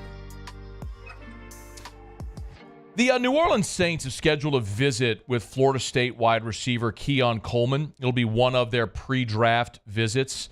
Coleman is a guy that we've talked about a lot. A lot of you know his backstory. Coleman's from Opelousas. He was a Tulane commit, and then Michigan State came in. And Michigan State came in late. It was his only Power 5. And so he flipped, went to Michigan State, and ended up being a two-sport guy at Michigan State. Played both football and basketball. Well, after a successful couple seasons at Michigan State, transfer portal, all that good stuff, he goes to Florida State, and we know that he had 2 really good years at Florida State. LSU got to see it firsthand. Probably none better at Florida State than the season opener this year, where he kind of went off. For the season, went off for 50 catches, 658 yards, 11 touchdowns. And Coleman was this guy at 6'3", big, strong receiver who was in everybody's mock drafts as an early round pick and seemed to be a guy that was going to be a lock as a first rounder. I'm not sitting here trying to tell you that Mel Kiper is the be-all, end-all, but he's a guy that everyone knows, and so his opinion is one that a lot of people look at and trust. Mel Kiper's mock draft back on January 23rd, so this was Kiper's 1.0, like the first mock draft he put out on January 3rd, had Keon Coleman 15 overall to the Indianapolis Colts. And some mock drafts have had him even higher than that. But the next mock draft that Kiper did after the Super Bowl, kind of as we started going through the draft process, remember, mock draft 1.0 had him at 15. Mock draft 2.0 had him at, this was on February 28th, had him at 26 to the Bucs. So 15 in January, 26 in February, and now in the post-combine mock draft, not in round 1, has him as the 8th best receiver overall in this draft. So, look, if New Orleans were looking at a receiver at 14, Keon Coleman wouldn't be in play. There are just very clearly receivers that are going to be higher in the pecking order. And so much of this fall, I guess we could call it, air quotes, fall. I mean, a lot of that is really just based on what the draft pundits and perspectives are. I mean, you never know. A team could fall in love and think Keon Coleman's the best receiver in the draft and take him high. And we saw the Saints take Peyton Turner in round 1 and trade up to take Marcus Davenport. Like, it just takes one team to fall in love with you. So you all know that that's the caveat. So when I say fall, it's the perceived fall. But it was when he went and ran 4.61 at the combine. He went and ran 4.61, and his draft stock fell. And a lot of the pundits and analysts sort of fell out of love with Keon Coleman. Or maybe a better way to say it is a guy like Brian Thomas took over that spot. You saw other receivers, Xavier Worthy, sort of leapfrog Keon Coleman because of their performances and how they ran. So all that to say, Coleman is not going to very likely be a target at 14. Plus, I don't think the Saints should be looking receiver at 14. To be very clear, the Saints have so many needs that I would be good with almost any position at 14. Like, if there were a no doubt, no-brainer, slam dunk receiver at 14, okay. Like if Malik Neighbors for some reason fell or Roma Dunze fell, great. If Brock Bowers is there at 14, I'm with it. You know my feeling? I think the Saints need to be looking offensive line because I think there is going to be a glut of offensive linemen that are going to be available. They're going to fall because you're very likely going to have 4 or 5 quarterbacks taken before the Saints pick, which is going to push really good players. You need interior defensive line help. You need edge rushers. You're old at linebacker. You could certainly look to get younger there. I know they just signed Willie Gay, and we'll see if that's an option beyond this season. Safety is a very clear need. You understand my point? Like, the Saints could go so many different directions at 14, and I could feel really good about it because it feels like they're going to get great value there. I just feel like in a deep receiver draft, when you look outside of round 1, you're still going to get an awesome talent. And maybe Keon Coleman is that guy. I mentioned Pro Football Focus. They ranked their receivers for this year's draft. They didn't have Keon Coleman inside the top 10 receivers in this year's draft. So I kind of look at New Orleans with their round 2 pick at 45 and go, would that make sense? You know, my best case, as I've told you before, is Olu Fashanu. If the offensive tackle from Penn State is there, who is a top 10 caliber talent, would have been a top 10 caliber talent a year ago, went back to school. Now he comes into this draft that's going to be so top heavy with quarterbacks and other elite offensive linemen like Joe Alt, J.C. Latham. That could push a guy who's a top 10 grade, maybe in the middle of round 1. You could get a steal there. That's my best case. So if you get your offensive lineman at 14 and you're sitting there at 45 and someone like Keon Coleman is there at 45, that feels like a steal for me. And yes, the Saints have got to add receivers to this room. I mean, we've gone over last week when we talked about the Odell Beckham conversation. And again, if you missed it, Bill Barnwell at ESPN looked at like the top remaining free agents and where their best fit might be. And he labeled Odell Beckham his best fit in New Orleans. And so we did the pros and cons list. And quite honestly, I think a younger receiver like Keon Coleman on a rookie deal is a better option than maybe like 1 year with Odell Beckham, despite all the tug on your heartstrings that you'd love to see Odell going to his hometown and playing in New Orleans.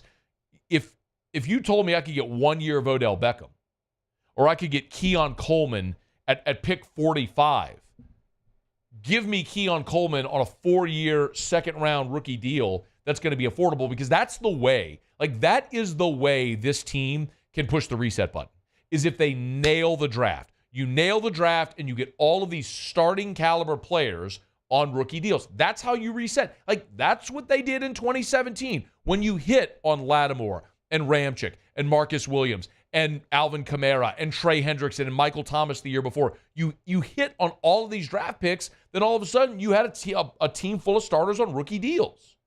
And that's what it's going to take here for New Orleans to be able to reset with their cap situation. So, I mean, that or you just tank. So, and I don't think they're going to do that. So I think you're looking for great value in this draft. And I think you're going to get it on the offensive line at 14. And I think you're going to have a great option for a top receiver at 45. The other thing worth keeping in mind, in this draft, the Saints have 4 fifth-round picks. 4 fifth-round picks and 2 sixes. So they don't have a pick in round 3 or 4 this year. And you know the Saints are not standing pat waiting to pick 4 players in round 5. It's just not going to happen. So they're going to package picks to move up into round 3 and or 4 when they see some value on the board. I mean, I'll remind you, they traded up into round 3 to take Alvin Kamara back when they did in 2017. So there's going to be value in this draft. That's what the Saints are going to be hunting. It's not going to be numbers. It's not going to be volume. It's going to be value. And Keon Coleman in round 2 would feel like great value. And that might just be a guy who's lurking around at 45 when the Saints pick. So much of the draft, though, is when a certain position, there's a run on a certain position. And we know the top receivers are going to come off the board. We know Marvin Harrison and Malik Neighbors and Roma Dunze and Brian Thomas are all going to come off the board in round 1. When does the second run on receivers come? And how long does it take for Keon Coleman to come off the board? That's very well a guy who could be on the board at 45. And if he is, I mean, Don't just like run the card up to the podium and throw it at the commissioner and get Keon Coleman on a plane to New Orleans, because that in round 2 would feel like a steal. Okay. It's after further review. Monday show is brought to you by Relief Windows. Love telling you about Pure Restoration, pure-restoration.com. So much rain this weekend, y'all. God, it stormed this weekend on Friday. If you got caught in any of that rain, it's supposed to be raining today. It might be raining right now, as a matter of fact. I don't know. We're in a room with no windows. If you have rain, if you end up with water and you need remediation services, mold remediation, Pure Restoration can help. Pure-restoration.com. For like a residential building, like a home, a couple hours. I mean, they come, and you don't have to take stuff out of your home. They come in, they spray their patented non-toxic dry fog. So it's like it can get on your furniture and everything. Like, it's a dry fog. And because it's a fog, it gets into every nook and cranny. It will kill the mold, the spores. As soon as the fog dissipates, boom, you're back in, free and clear, totally safe. It's Pure Restoration, pure-restoration.com, pure-restoration.com. Or if you can't remember, just say, Scone, what's the mold thing you always talk about? And I'll always help you out. It's pure-restoration.com. Okay, we're glad you're aboard with us here. Let me grab a quick break. We'll come back. We're 90 minutes in the show. I haven't even got to LSU football yet. In hour 3, I am going to circle back because Brian Kelly, when he met with reporters on Saturday, said something the one thing of everything in his entire press conference that caught my attention. And I think it illustrates some very real, sincere competition at one position in particular, and it's not on the defensive side, by the way, that I want to talk about. We'll get to that in about 45 minutes. Let me break. When we come back, Zack Nagy was at practice Saturday. He'll tell us what he saw. That's next. It's AFR. AFR. AFR is brought to you by the Watermark Hotel and the Renaissance Hotel, 2 amazing hotel properties in Baton Rouge, the Watermark downtown, the Renaissance on Southtown. You've heard me talk about all the great events, the evenings at the Renaissance, and man, they just never cease.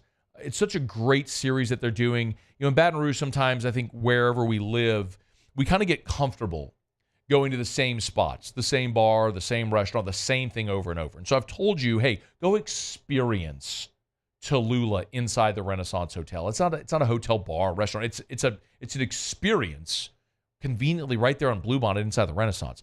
And coming up on April 12th, it's the next evenings at the Renaissance. Discover the art of mixology with Sugarfield Spirits. You can immerse yourself in an evening of crafted flavors. You can taste unique spirits and exclusive cocktails from 6 to 8:30 p.m. on April 12th at Tallulah inside the Renaissance Hotel. Check it out at the Renaissance.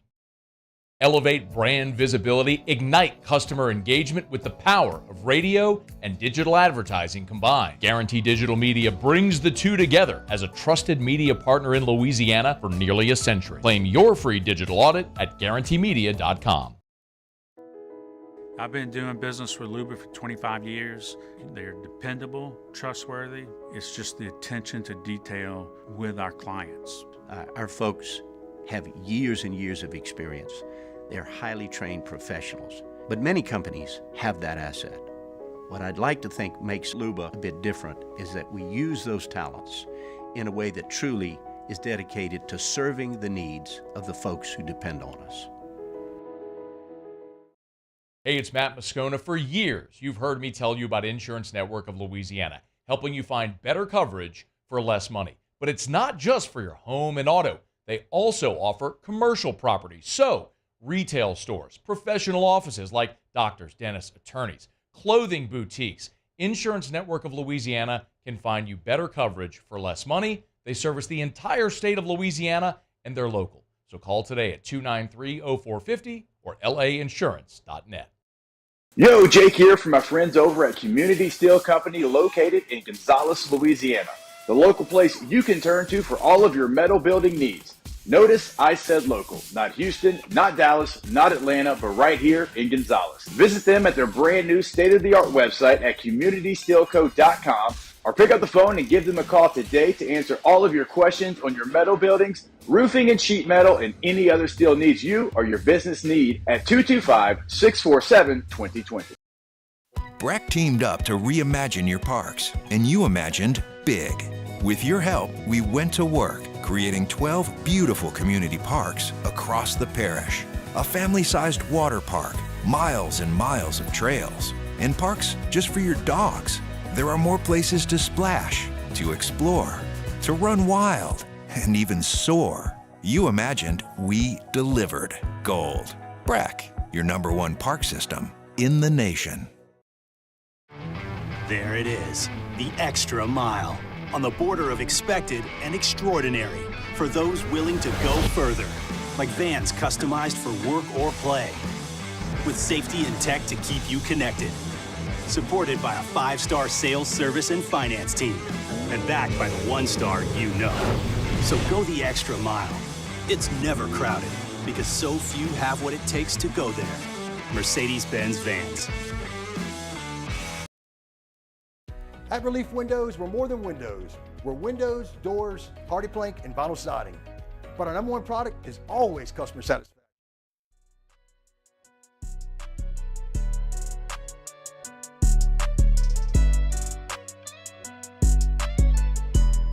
After further review, presented by Relief Windows, windows, doors, siding.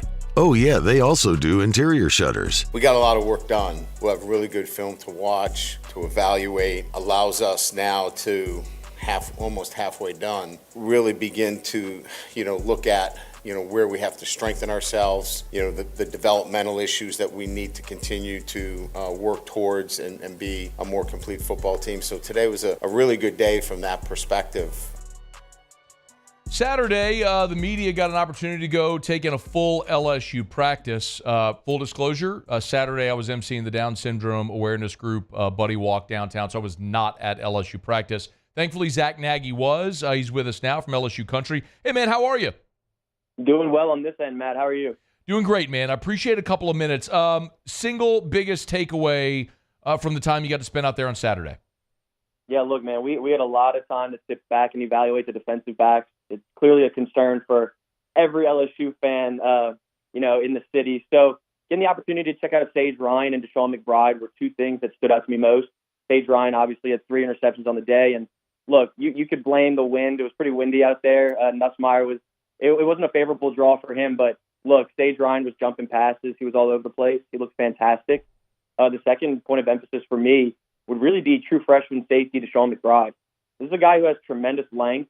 He has the football, I would say, just instincts, man. He looks like a fantastic player out there, and I truthfully believe it's going to be really hard to keep him off the field. It was truthfully kind of a thing where us in the media were just sitting back and curious, can this guy compete for a starting spot? But look, nonetheless, he's going to be a guy who's going to be a dude from day one for this team, an instant impact player. Considering how the defensive backfield was last year, Zach, I wouldn't rule out anything in the secondary this year. Exactly. Look, McBride was, depending on the scouting service, the highest or second highest rated player in this class, local kid from Denham. What position was he playing in the defensive back? Was he free? Was he strong? And I'm also kind of curious just how they're aligning in Blake Baker's defense, right? Because you have the star position now. So could you tell basically how they were using McBride?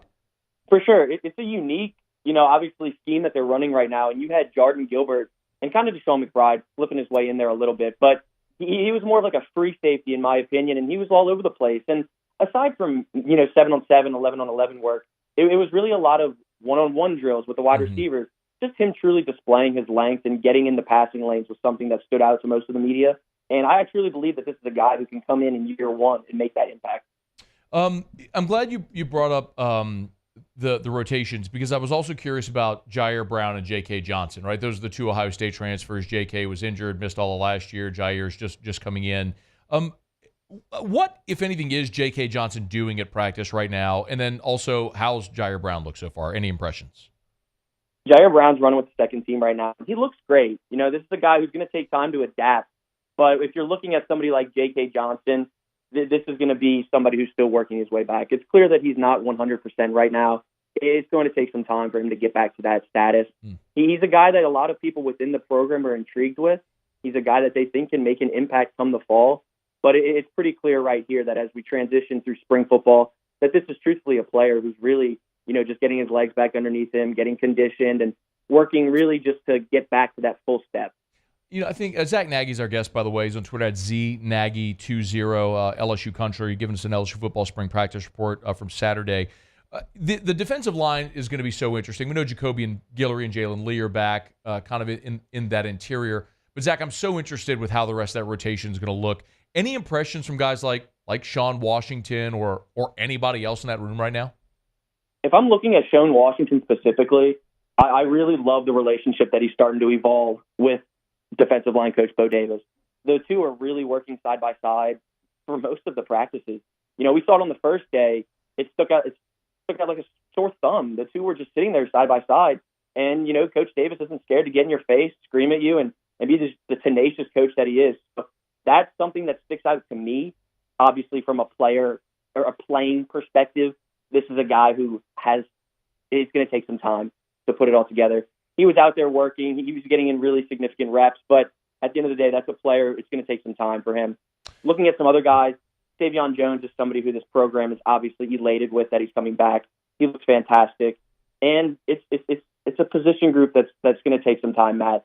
Obviously, the spring transfer portal window is going to be one that is of the utmost importance when it comes to defensive linemen. There's a lack of depth right there. Obviously, Jalen Lee comes back, like you said, but that spring transfer portal window is going to be their best friend. Oh, man, I'll be fall over stunned if they don't add at least one interior player in the spring portal window. It's fun. We've been talking for almost 10 minutes. I haven't even brought up anything on the offensive side, but that kind of speaks to this team, right? Like, all of the questions are on the defensive side, even replacing a Heisman-winning quarterback and 2 first-round picks at receiver. Anybody standing out at receiver as you're looking to replace over 2,000 receiving yards there with Brian Thomas and Malik Neighbors? Absolutely. That's a position group that just has an embarrassment of riches. You have 6 to 7 guys who could come in and make an impact for you immediately. Clearly, Kyron Lacey and Chris Hilton are 2 guys that stick out. They've looked fantastic. And the connection with Nussmeier and Chris Hilton is something that looks incredible. And even dating back to last spring and into fall camp, those 2 were 2 peas in a pod. Kyron Lacey's evolving as a receiver. Everybody's going to talk about the drops that he's had now and then, and consistency is certainly going to be something that is of the utmost importance for him. But aside from those 2, redshirt freshman Kyle Parker looks like an absolute dude. And this is somebody who I'm extremely intrigued about. He came to LSU as a true freshman and looked extremely polished. He looked poised to make an impact in one way or another. Obviously redshirted his freshman year, and here we go. I really believe that this is a guy that can make an impact this season. Xavion looks fantastic as well, the Mississippi State transfer. So you have a lot of guys that can make an impact in that room. And I just listed off 4 receivers without even talking about Aaron Anderson, who's a guy that you could throw all over the field. So this, and I didn't even talk about C.J. Daniels. So look, Matt, you have an embarrassment of riches in the wide receiver room. Or Shelton Sampson. Exactly. You know, like I'm sitting here just rambling on and on about these talented receivers, and you're always going to forget 1 or 2. It's just a given. And like Shelton Sampson, physicality at the line of scrimmage is going to be something that he has to continue evolving with. But the physical traits are there. He's long, lanky, reaches the ball at its highest point. He's a player who some could call a project, but one that nonetheless is going to be an impactful player at some point or another. Zach, last thing. This is Nuss's team. We all know that. But I am interested in the backup job with A.J. Swan and then Ricky Collins. Obviously, the freshman Colin Hurley's here as well. Is it A.J. Swan is the number 2, or is there a real competition there with those 2 guys? There's truly a competition between those 2 guys. I firmly believe that on the first media availability, it was Ricky who was really just taking over those QB2 snaps. Fast forward to the second media availability, and A.J. Swan was taking them. Day 3 for the media there, it was Ricky Collins. So they're flip-flopping it. Joe Sloan is giving both of them equal snaps. Obviously, he's flip-flopping who's getting the second reps, but it's equal value for the 2. So I truthfully believe that there is a quarterback battle brewing for that backup slot, and it's going to be really fun to watch just based off of the 2 having completely different skill sets. I think Joe Sloan has a good problem to have, and that's having some super talented quarterbacks in his signal caller room. He is Zack Nagy, LSU Country, on Twitter at ZNaggy20. You'll give him a follow. Good stuff, man. Appreciate the visit. Thanks for the time. I appreciate it, Matt. Let's do it again. All right, man. Be well. It's After Further Review, brought to you by South Point Volkswagen, southpointvw.com. You know the drill. New and certified pre-owned in Baton Rouge and online. They are South Point Volkswagen and southpointvw.com. If you want to drive stylish, luxurious, safe, affordable vehicles, South Point Volkswagen. Manufactured right here in the USA at their Chattanooga, Tennessee plant. I know that means a lot to me. You get all the benefits of the great German engineering. You support American jobs, the American economy, because they're built. I mean, we were driving up to go stay in the Smokies a few summers ago, and as we're on our way north through Tennessee into Chattanooga, I mean, on the interstate, you pass right by the enormous Volkswagen plant right there in Chattanooga, Tennessee. It's South Point Volkswagen, Louisiana's largest volume Volkswagen dealer. Shop them online, new or certified pre-owned. South Point Volkswagen. What's your direction?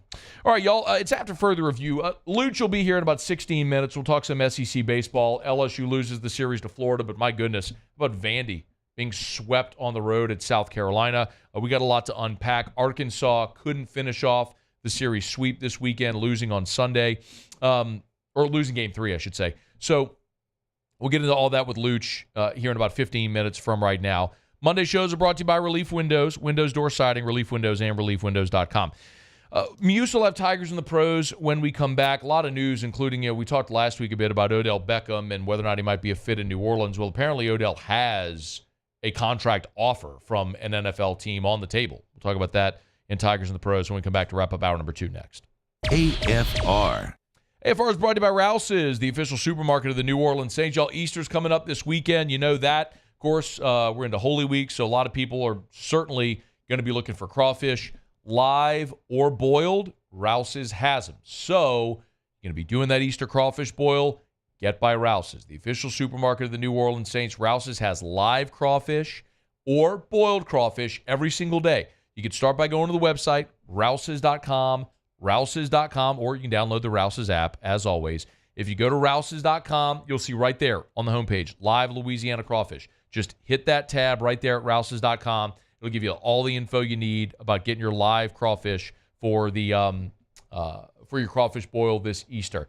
Hey, look, if you want some other seafood option, they got you covered over at Rouse's. If you're just going to make groceries, remember, they can help get Rouse's personal shopper as well on the app with their curbside pickup and delivery options. It's Rouse's. Rouses.com. Rouse's. This feels like home. There it is, the extra mile, on the border of expected and extraordinary for those willing to go further, like vans customized for work or play, with safety and tech to keep you connected, supported by a 5-star sales, service, and finance team, and backed by the 1-star you know. So go the extra mile. It's never crowded, because so few have what it takes to go there. Mercedes-Benz Vans.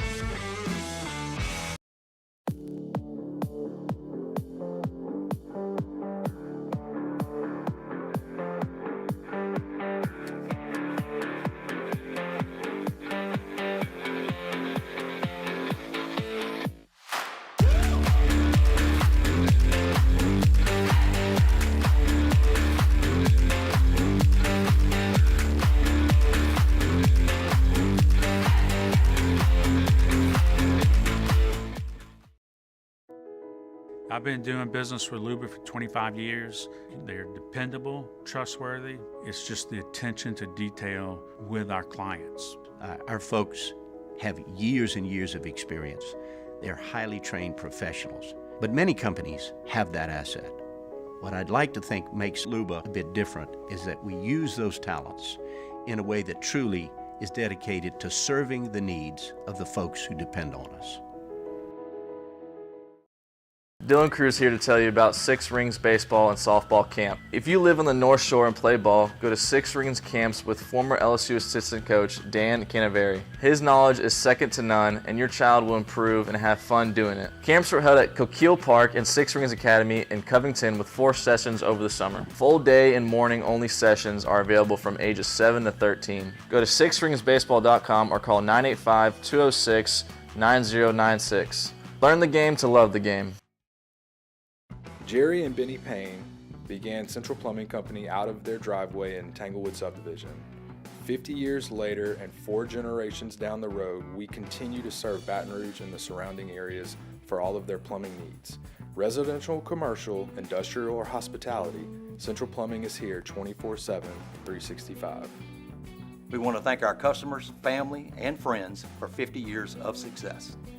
And looking forward to 50 more. Electricity is all around us, and our families depend on it. Every day is sparked by the power of a cold drink or a warm meal, a movie night, and a comforting light at the end of a dark hallway. From sunrise to sunset, playtime to bedtime, our team is ready to take care of your electrical needs, even in the case of an after-hours.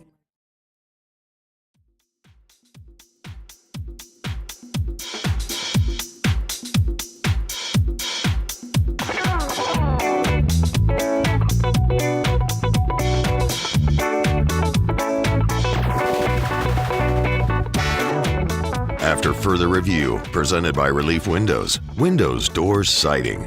Oh yeah, they also do interior shutters. Hey, remember, you can always email us, tweet us, or text us in the 225-396-4400, 396-4400, 396-4400. Lots of ways you can get your questions, comments, concerns, all your feedback in. You can do it via text right there, 225-396-4400. David Dellucci, a little more than 10 minutes from right now, recap the weekend in the SEC baseball and what LSU needs to do to get going a bit.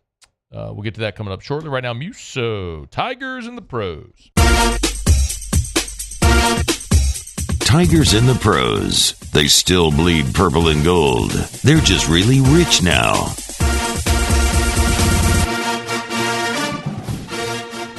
All right, let's start with the news around Odell Beckham Jr. So last week in Tigers in the Pros, we told you that Odell was visiting with the Miami Dolphins, and now head coach Mike McDaniel said Monday during the NFL League meetings in Orlando that the Dolphins have made a contract offer to Odell Beckham Jr. So the offer's on the table. Obviously, McDaniel said he believes the contract talks will be, quote, ongoing. Things went great with Odell. He has options in front of him, so they're waiting to kind of see if they can get the deal worked out. But maybe Odell is headed to South Beach. Zack Taylor spoke to ESPN.com and gave an update on Joe Burrow's recovery. Of course, obviously, the wrist injury that ended Burrow's season prematurely, had surgery. Taylor said, quote, "It's positive, it's right on schedule, and we're so encouraged with everything we thought it was going to be and where he's going to fit into our offseason." You'll remember we gave you an update from Joe Burrow himself a few weeks back in Tigers in the Pros, and he mentioned being ready for the start of training camp. So everything looks great for Joey B to be back on the field, and that's fantastic. In our last little bit of injury news here, we'll switch sports and go to Major League Baseball. Yay. Opening day is this week. It's that time. Well, I should say opening day for the entire league is this week because the Dodgers and Padres got it started last week. And now they're back playing like spring training. Yeah, I mean, sure, why not, right? You know, makes sense. A little teaser. Wet the whistle, get the people going. I like it. The Yankees will be without leadoff hitter DJ LeMahieu. He will start the season on the injured list because of a bruised right foot. Brian Cashman, Yankees GM, confirming that on Monday. Said he banged it up pretty good. LeMahieu's been out since March 16th when he fouled a ball off of his right foot. It's been a rough go with the right foot for DJ. Was slowed the past 2 seasons by an injured right toe. So you were slowed by an injured right toe. No, I was not. DJ LeMahieu was. You're an injured right toe. I'm not an injured right toe. Your face is an injured right toe. I'm a human. Your mom's an injured right toe. No, also a human. You're a human. Yes, I said that. So DJ, going to start things on the IL. We'll wrap things up here.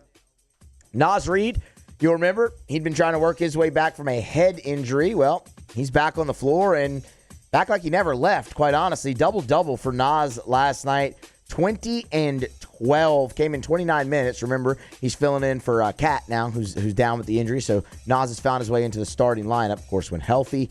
And doing 6 of 8 from 3 last night for Naz. It's the biggest transformation of his game.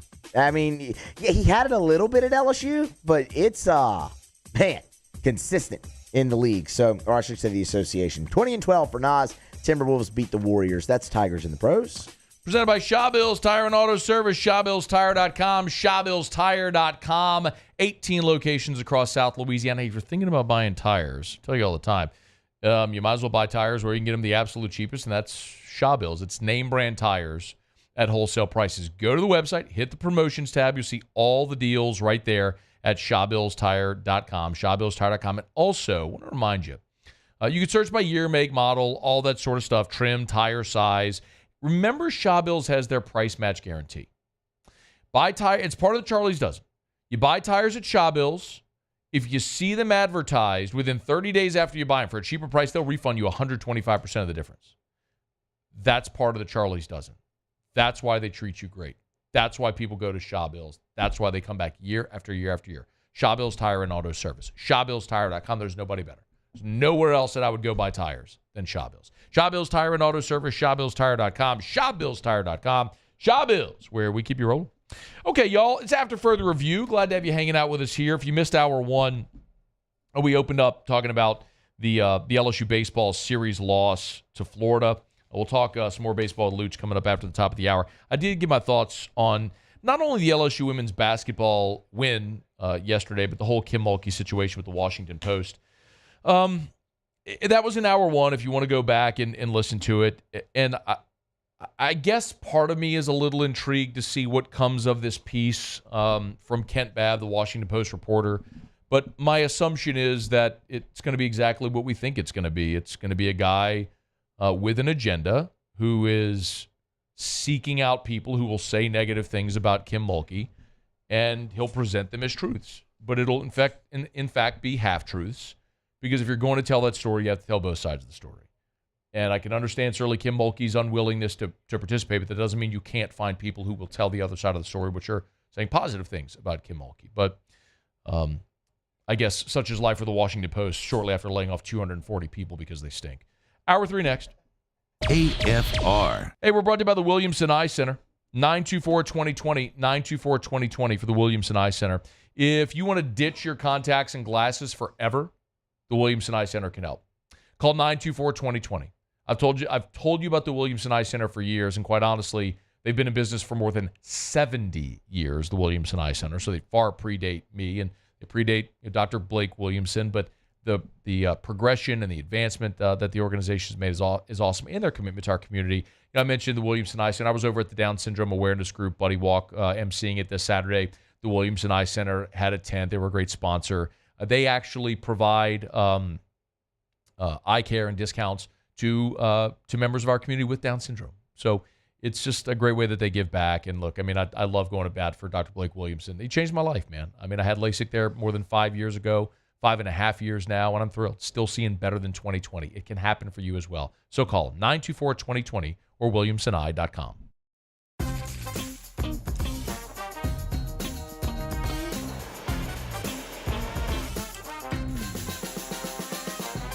The best kept secret in town is out. Discover Tallulah at the Renaissance Hotel on Bluebonnet. Bayou Chrysler Dodge Jeep Ram is taking $22,500 off the new 23 Ram 1500 SCA truck. We're open for business in our beautiful new showroom and taking $22,500 off the new Ram 1500 truck. All new Bayou vehicles come with a 1 million mile warranty. The crew at Bayou Automotive is going to do right by you. It was a humid day, barefoot children play, looking for that summer shade. Time just slips away. Oh, Louisiana, some kind of hold on me.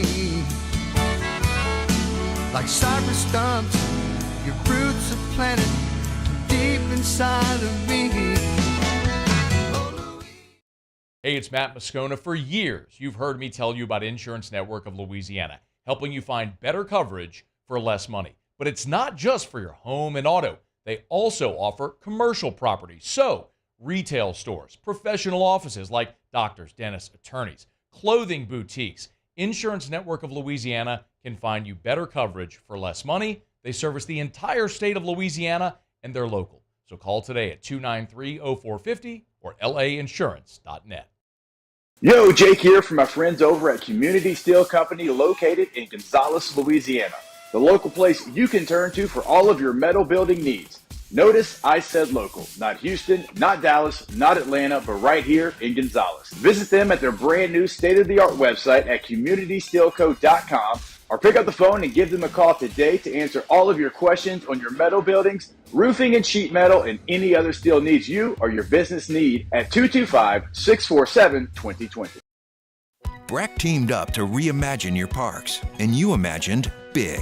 With your help, we went to work, creating 12 beautiful community parks across the parish.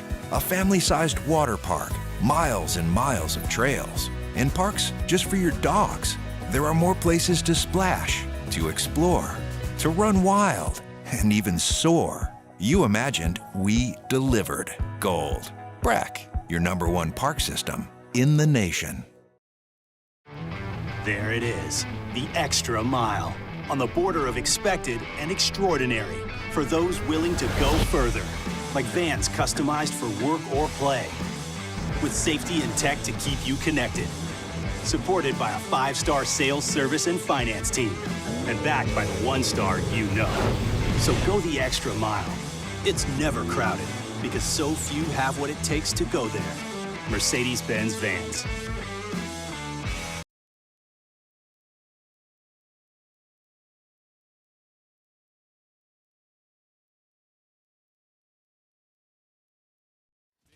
Is SportsCenter.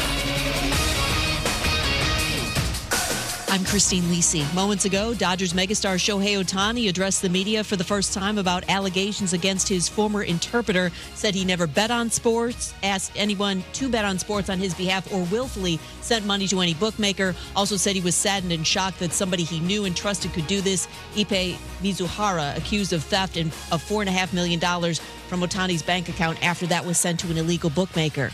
NFL owners today approved a ban of the swivel aspect of the hip drop tackle. League data indicated such tackles resulted in injury to ball carriers 20 to 25 times more than standard tackles. Freddie and Harry co-host Harry Douglas. I'm thinking we're getting to a point now where defensive players are going to be thinking entirely too much and going to open themselves up to injury.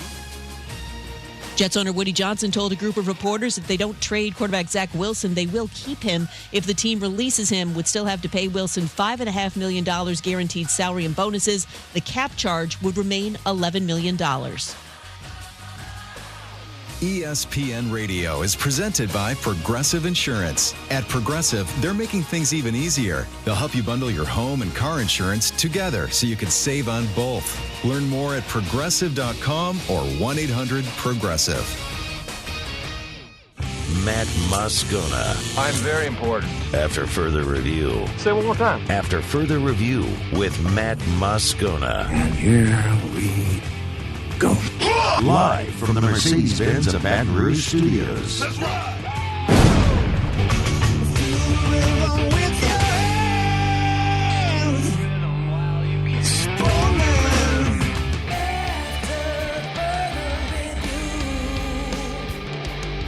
Hour 3, off we go. Welcome aboard. Glad you're with us. AFR, presented by Relief Windows. I'm Matt. You're a loser, man! Hey, shut up, kid. Paul O'Neill. They're chanting Paul O'Neill's name. You suck. And Mr. Toby Tomplay.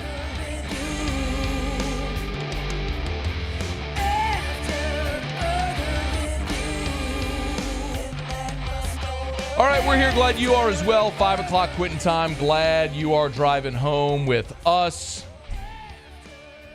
We'll talk a little bit about the NFL meetings going on, some of what Brian Kelly had to say after practice on Saturday. We'll get to more of your reaction from the weekend. David Dellucci, good enough to join us now as he does every Monday to recap the weekend in the SEC. Luge, how are you, man?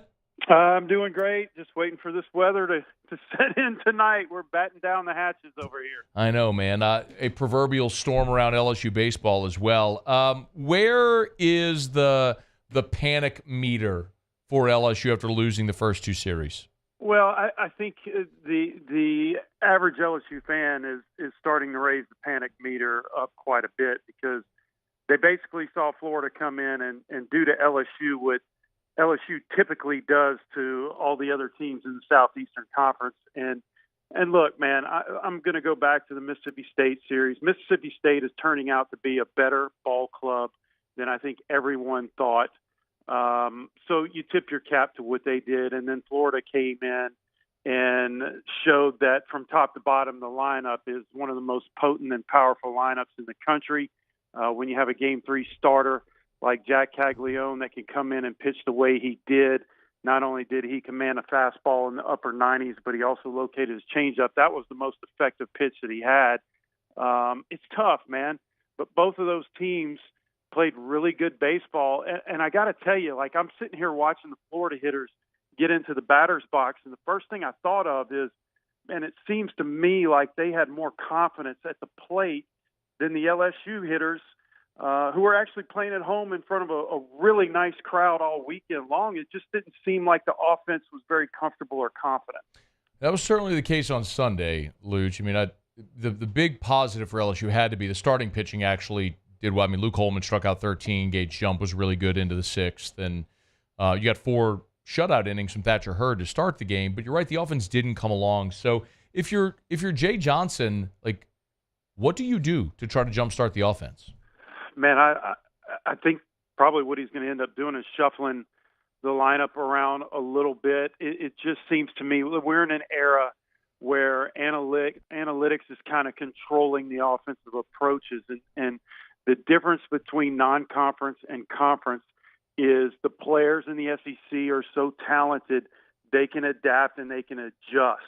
And so there were a lot of swings I saw. Florida struck out way more than LSU did. Florida just connected, and their power display was really what separated the two.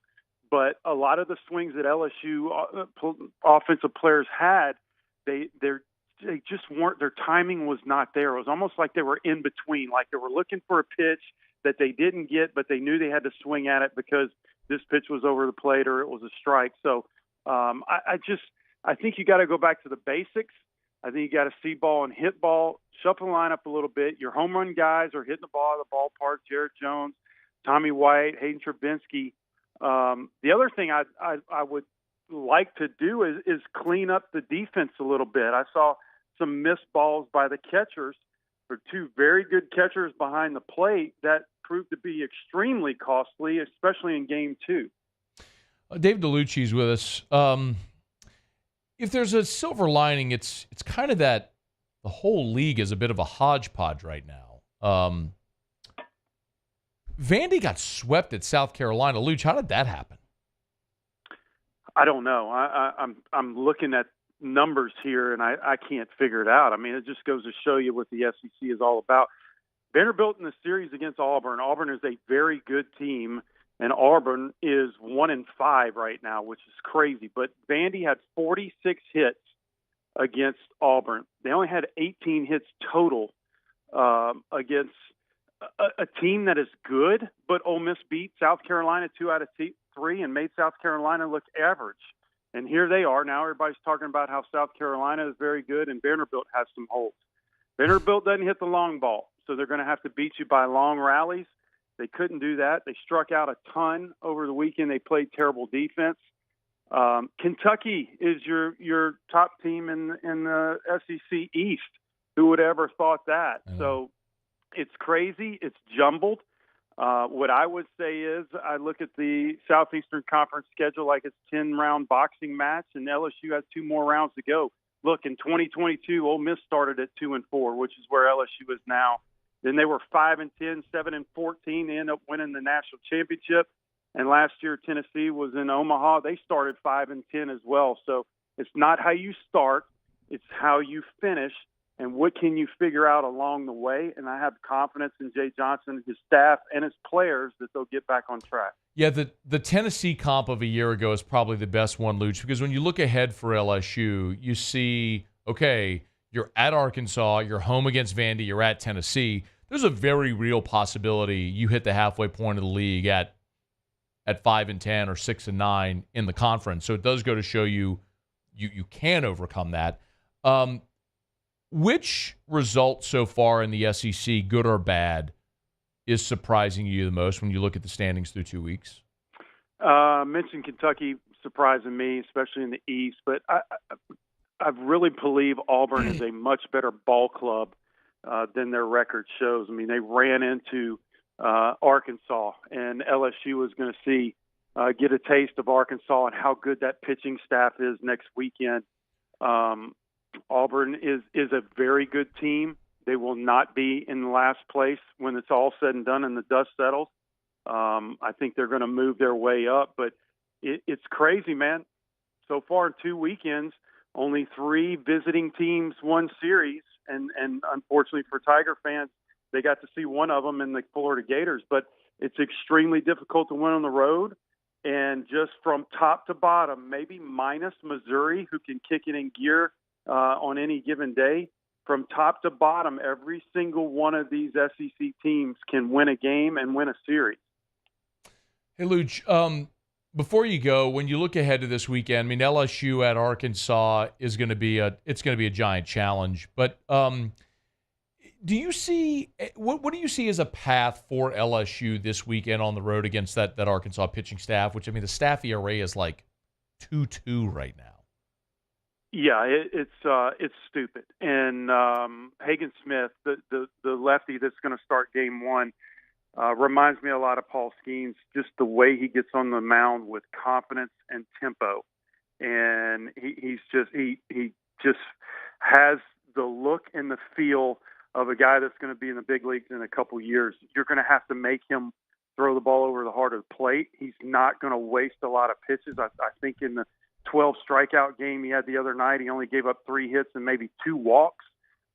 He and Luke Holman are going to be a tremendous matchup. I hope all eyes in the country are watching it. But if you're the Tigers, you're going to have to commit. You're going to have to look fastball because you're going to see a lot of fastballs all weekend long, and hit off that fastball and be on time. I would not be sitting in between pitches and swing with conviction, man. If you're going to go down, you're going to go down swinging. You're going to go down with bad intentions.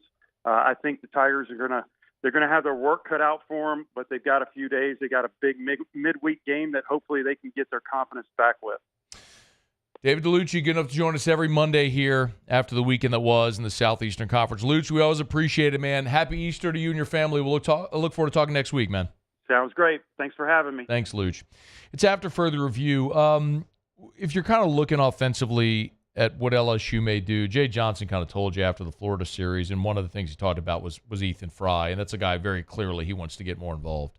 We're trying to get him back at full capacity. I want to play him. Like, he was on the verge of playing a lot until he slid and, subluxed his shoulder. I told you guys, for a better part of a long time, I really believe in him. We have a good team. So, I mean, just the attitude piece, the work piece, and the talent is pretty good. And so I want to get him out there, and I'm excited to continue to get him out there. What do you like? Look, if Jared Jones ends up going pro after this year, which I think he will, I mean, he's going to bash 20 homers, and there's going to be a big league team that drafts him and pays him. Next year, Ethan Fry is probably your everyday first baseman, and he's going to be that big dude that. Now, I think he's more athletic than Jones and can probably play in the outfield, but that's very likely his role next year because you have a ton of outfielders on this team, a ton of really talented guys that are sitting and watching. So, and then you're going to have Portal, but that's going to be Fry's role on this team next year. Go stand on first base, club the baseball, and then go pro. But how do you get him into the lineup this year? And that's going to be the challenge. Again, if you DH him, then you're catching Hayden Travinski, which means the only way you get Brady Neal in the lineup is in right field. Well, now that's a detriment in right field. Well, then what do you do with Josh Pearson? You have to play him at second base. It means Milam comes off the field. Well, Milam has been a little bit of a spark plug for you. I know the last 2 weeks in conference play have been great for him offensively. But he's a hard worker, and he's the kind of head first, nose in it dude that you want, like the kind of, I know it's cliche, but the dirt bag that you want in your lineup every day. So it's a challenge for Jay Johnson to figure out how you jumpstart this offense without completely compromising yourself defensively. So it's not an easy puzzle to put together, but that's what Jay Johnson is tasked with right now, figuring out that best combination. Okay, it's after further review. We're glad you're here with us. Monday shows is always brought to you by Relief Windows and ReliefWindows.com. Windows, door siding. Oh, yeah. They do indoor shutters as well, Relief Windows and ReliefWindows.com.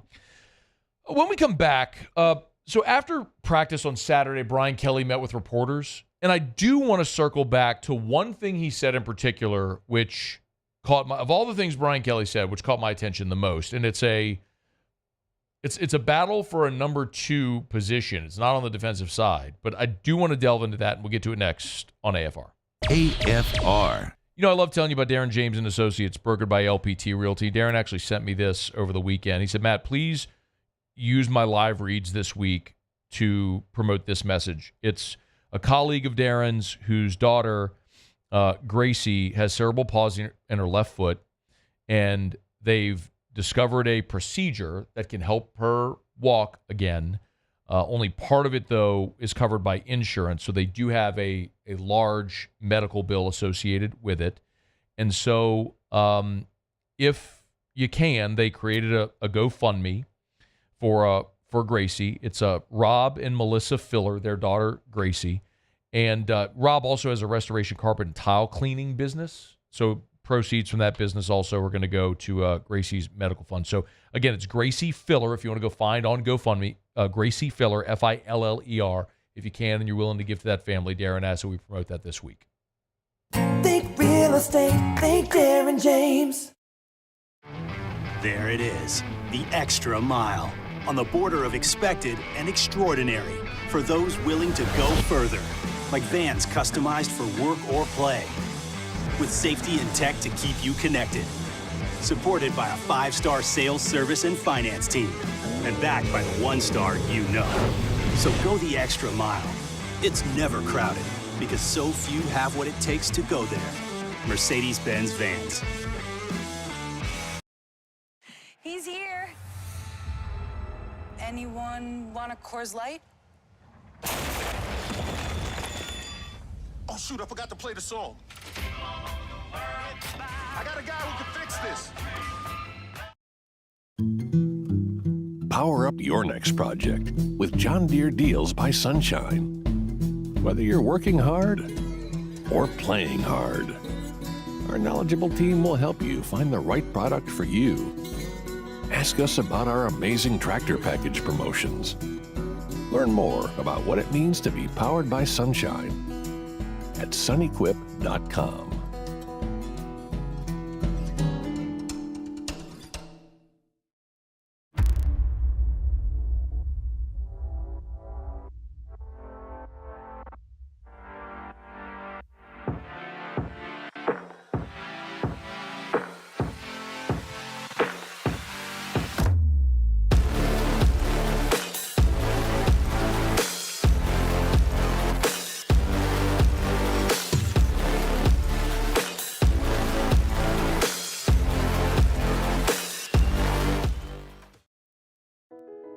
I've been doing business with Luba for 25 years. They're dependable, trustworthy. It's just the attention to detail with our clients. Our folks have years and years of experience. They're highly trained professionals, but many companies have that asset. What I'd like to think makes Luba a bit different is that we use those talents in a way that truly is dedicated to serving the needs of the folks who depend on us. Dylan Cruz here to tell you about Six Rings Baseball and Softball Camp. If you live on the North Shore and play ball, go to Six Rings Camps with former LSU assistant coach Dan Canaveri. His knowledge is second to none, and your child will improve and have fun doing it. Camps were held at Coquille Park and Six Rings Academy in Covington with 4 sessions over the summer. Full day and morning only sessions are available from ages 7 to 13. Go to sixringsbaseball.com or call 985-206-9096. Learn the game to love the game. Gulf Coast Bank and Trust is giving our customers the power to bank anywhere, anytime during this challenging event. And we're right there with you. Our mobile banking app is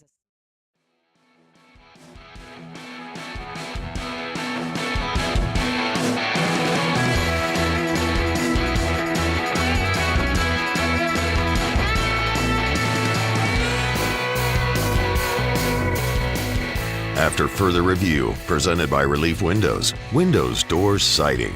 Oh yeah, they also do interior shutters.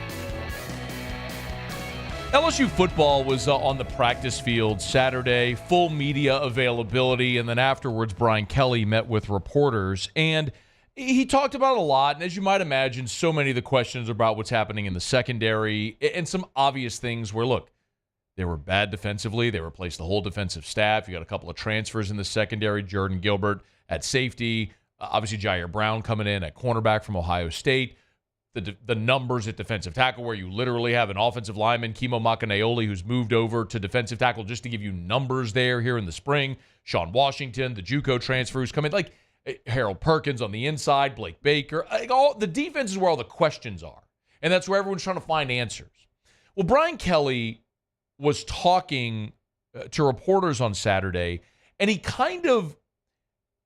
I'm always interested when coaches say things that are unprompted. And maybe this is just my experience of sitting through endless amount of press conference audio for 2 decades now, and so much of it is coach speak and just worthless sound. But you start to look for, okay, where is the thing that's interesting? And sometimes coaches, when they say something that's unprompted, you ask them about one thing, but then they mention something else. That a lot of times tells me, like that's a light bulb moment. Well, that happened on Saturday when Brian Kelly was talking. Like, he was asked about, first it was offensive line, and then it was receivers. Like, he mentioned basically the fact that Will Campbell and Emory Jones are getting a lot of time off in the spring. And why not? Like, I reference this often, but years ago, I reference this because this isn't unique to this person. It was just a hilarious story. Moelde Moore was a running back at Tulane who a lot of you might remember. He played at Bel Air and Baton Rouge, went to Tulane, and when he finished Tulane, he was like one of 2 players in the history of college football that had like 4,000 rushing yards and 2,000 receiving yards and a bajillion this or that. He was just an incredible player. And he told I remember he was playing for the Steelers, and they were going to play in the Super Bowl, and I was interviewing him. We were talking about spring football, and he just laughed, and he's like, Coach told me, like, just go sit on the bleachers. Like, he never took a rep in spring ever, because it's like, why would you? You know what he is. Don't even run the risk of putting him out there. Spring is just for guys who are going to be first-time starters or young guys that need reps. And so, like, I don't need Will Campbell or Emory Jones taking a single rep in spring. You know what I need? Those guys to be healthy and in shape when LSU plays USC in Vegas. That's all I need from those 2 guys.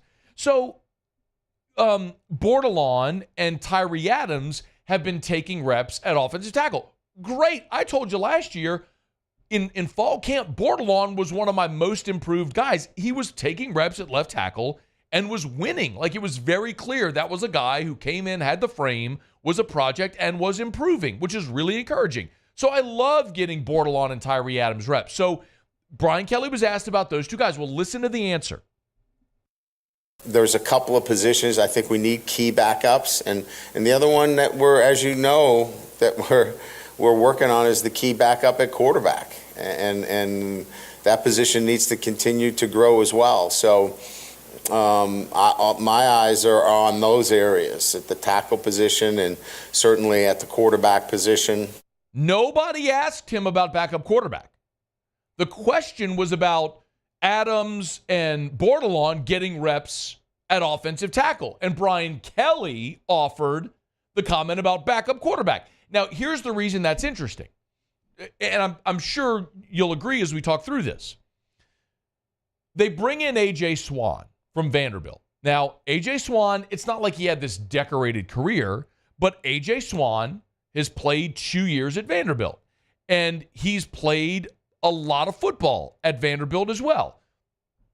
He's gotten in his career, he had 198 attempts in 2022 as a freshman, 196 attempts in 2023 as a sophomore. So this is a guy who has played a lot more football than even your starter, Garrett Nussmeier.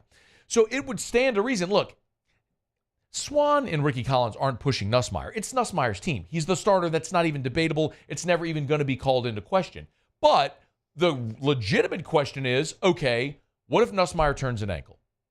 What if Nussmeier has the flu? What if Nussmeier takes a shot under the chin like Jaden Daniels did from Dallas Turner, and you need somebody to play the second half against Alabama? Well, who goes into the game? Swan is the guy with the experience. And the fact that LSU went and got him, to me, signaled, okay, they were looking not for a guy to compete with Nussmeier, but for a guy to give them experience depth in the event something that I just mentioned happened. But Brian Kelly's telling you right there, and again, he wasn't asked about it. He offered it. Like, we're looking at these 2 guys. So as to say, A.J. Swan and Ricky Collins are competing for the number 2 job. And that does matter because it is rare that you find a season where you go through and your starter takes every rep at quarterback, be it performance or injury or any of the things that we just said. So I do find that interesting because if you'll remember, we turned back the clock. When LSU brought Jaden Daniels in, I was one of the few people, and this isn't a back pat, it's just for context.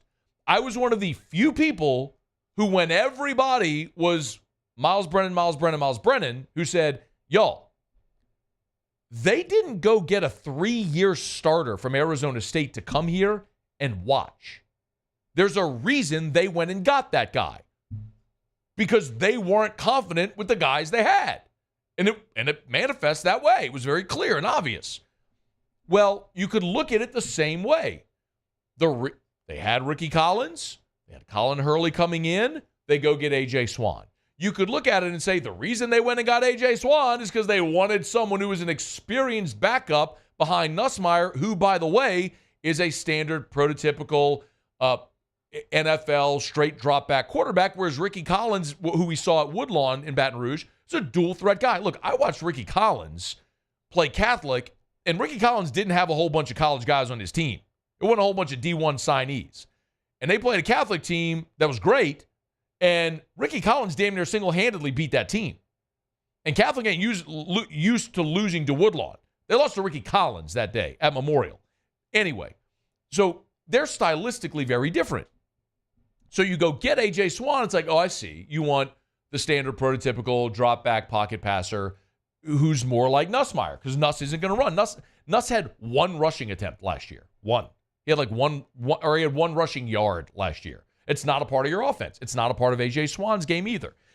As a freshman, he had negative 76 rushing yards. As a sophomore, he had 16.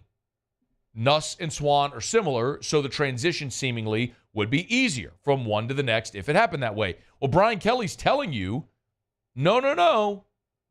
We need to find out who's going to win that backup job, which tells me more than anything, Ricky Collins' arrow is pointing up. Because if it were just A.J. Swan's going to be the backup, and that's why you brought him here, then Ricky Collins would probably be looking for the escape hatch. Because, as we know, Garrett Nussmeier is the outlier. Quarterbacks don't stay. They leave. If they don't play, they leave. And if you're Collins and you know Nuss is there ahead of you, they just brought in Swan, who in theory would be ahead of you as well because of experience, and now you've got the quarterback coming behind you in Colin Hurley, and then 5-star Bryce Underwood comes next year, you're Ricky Collins going, I'm the odd man out. Well, not if he beats out A.J. Swan, which apparently is very much a thing that is in play. So I don't know how that's going to play out. A.J. Swan may end up winning that backup job. As I mentioned, A.J. Swan's a guy that played for 2 years at Vanderbilt. He started 20 career games in the SEC. That's something that not even Garrett Nussmeier has, and certainly Ricky Collins doesn't have. So if you can find a guy that stylistically more mirrors the guy you have, who's played a bunch, it makes sense that he would be the backup. But Brian Kelly's offering to you, that ain't the case. That makes me very optimistic about the progress Ricky Collins has made here year 1 to year 2, and hopefully will continue to make. For whatever it's worth, I mean, when A.J. Swan came out of high school, he was a 3-star, the number 28 quarterback in the country. Ricky Collins was a 4-star, the number 15 quarterback in the country. So it's almost like you'd be deciding, are you going with experience or the higher ceiling? And Swan has the experience, but Collins has the higher ceiling. How quickly can Ricky Collins, emerge and grow toward that ceiling? It's probably going to determine who ends up being LSU's backup quarterback this year, which I think is going to be fascinating to watch, not only in spring, but certainly as we get to fall camp. Okay, it's After Further Review, brought to you by Evermore. Got my bottle of Evermore right here. I went into a Circle K today. Y'all had a meeting over with Tilly and Terry over at Hudco. Was driving on back, pulled into a gas station, pulled into a Circle K, walked right over to the water. Boom, Evermore. Great tasting Evermore. It's all natural artesian water. I cannot recommend enough that you try a bottle of Evermore. If you go into a gas station or a grocery store, like you buy the 12-pack of 20-ounce bottles, you can buy the 32-ounce bottle, the 64-ounce bottle at all the great local retailers. If it's Rouse's or Bethurns or Albertsons or Target, I mean, there's you can find it anywhere. Gas stations. Pass on the crinkly bottle, the cheaply made crinkly bottle of water, and grab Evermore. It's all natural, great tasting water that never touches air until you uncap it. And it's a Louisiana product, y'all. It's a national brand that is a Louisiana product. Try it today. The next time you go, you want a better form of hydration, a healthier lifestyle for you, for your family, for your children. You know, if you're an athlete that wants that better hydration, reach for Evermore. EVAMOR. Evermore.com. You can buy it online or go to great local retailers. Evermore.com. I needed a sip anyway because I needed to clear my throat. Okay. Been a good show so far. We're glad you're with us. I'll get to some of your reaction to a lot of what we've talked about today. Otterlocks in about 15 minutes from right now. Looking forward to having Jimmy on the show. The guys are back from the Bow, where they were for 3 days for the NCAA tournament. So Otterlocks in about 15 minutes from right now. Stick around. It's AFR. AFR. Oh, y'all, spring has sprung now. My goodness. It is officially spring, Easter this weekend. It is time to get out in the yard. Maybe you're going to have people coming over for Easter. Just plant something. It is full-on just plant something time. Maybe you want a vegetable garden. Just plant something. At Clegg's, their greenhouses are bursting with blooms. Begonias, geraniums, supertinas. Y'all check them out at Clegg's. Every single day, they've got more truckloads arriving. They're actually expanding their greenhouse at the Segan Lane location as well. They've got tricolor hibiscus. They've got blueberries, which, of course, are a great local favorite. Check them out at Clegg's Nursery. Johnny Naylor Seeds. If you need weed and feed, it's time. If your lawn is starting to grow and you're seeing the weeds pop up, they've got weed and feed for your lawn. You want to have the most beautiful, plush, green lawn in your entire neighborhood? Clegg's has the products to help. So get by any of the 4 locations. Buy local, shop local at Clegg's Nursery. I've been doing business with Luba for 25 years. They're dependable, trustworthy. It's just the attention to detail with our clients. Our folks have years and years of experience. They're highly trained professionals. But many companies have that asset. What I'd like to think makes Luba a bit different is that we use those talents in a way that truly is dedicated to serving the needs of the folks who depend on us. Bayou Chrysler Dodge Jeep Ram is taking $22,500 off the new 23 Ram 1500 SCA truck. We're open for business in our beautiful new showroom and taking $22,500 off the new Ram 1500 truck. All new Bayou vehicles come with a 1 million mile warranty. The crew at Bayou Automotive is going to do right by you. The Windsor Senior Living Community in Mandeville, Louisiana is a beautiful, vibrant apartment community geared towards seniors. They are nestled right in the heart of Mandeville, where seniors live a more carefree lifestyle in spacious apartments with the peace of mind that comes from having a little extra help. Call the Windsor at 985-624-8040 to schedule a lunch and tour. Come see how the Windsor can be your passport to peace of mind. Jerry and Benny Payne began Central Plumbing Company out of their driveway in Tanglewood Subdivision. 50 years later and 4 generations down the road, we continue to serve Baton Rouge and the surrounding areas for all of their plumbing needs. Residential, commercial, industrial, or hospitality, Central Plumbing is here 24/7, 365. We want to thank our customers, family, and friends for 50 years of success. And looking forward to 50 more. Electricity is all around us, and our families depend on it. Every day is sparked by the power of a cold drink or a warm meal, a movie night, and a comforting light at the end of a dark hallway. From sunrise to sunset, playtime to bedtime, our team is ready to take care of your electrical needs. Even in the case of an after-hours emergency, the light in your life shines brighter with Mr. Electric. Hey, it's Matt Moscona. For years, you've heard me tell you about Insurance Network of Louisiana, helping you find better coverage for less money. But it's not just for your home and auto. They also offer commercial property. So, retail stores, professional offices like doctors, dentists, attorneys, clothing boutiques. Insurance Network of Louisiana can find you better coverage for less money. They service the entire state of Louisiana, and they're local. So call today at 293-0450 or lainsurance.net.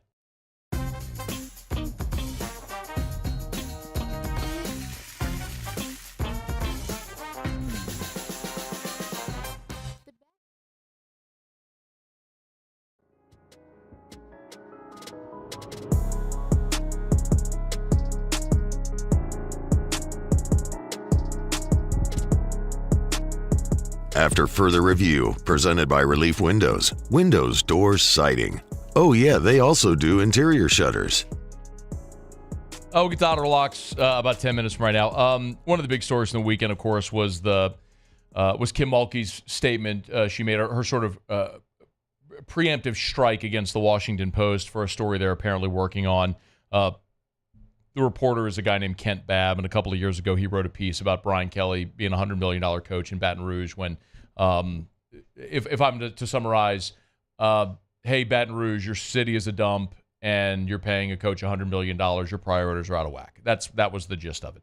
So Kim Mulkey has refused to talk to this guy for 2 years, and he's been trying to drum up a story against her, talking to former players and former coaches of hers to try to get them to say negative things. And so she sort of fired a proactive strike on Saturday, a preemptive strike on Saturday to say, you publish stuff that's untrue, I'm coming after you. Anyway, I think there's a lot of what she is alleging that he did lacks journalistic integrity. If he is if he did in fact reach out to former coaches that coached with her, under the false pretense that he was in Baton Rouge working on a story with her to get them to speak, and that was a factual inaccuracy, then that is sleazy. There's no other way around that. Anyway, so I gave my take on the Mulkey thing, and why, really the question is that so many people ask is, why do people seemingly have it out for Kim Mulkey? And I, in no uncertain terms, kind of laid that out in hour number one. I'll direct you back to the podcast if you want to check it on demand. We'll put the video up as well. I mean, I gave about a 10-minute answer to it, but the gist is, in that world of women's college basketball, she is an outlier for a lot of very obvious reasons. I got a tweet from a guy, Nathan Efferson.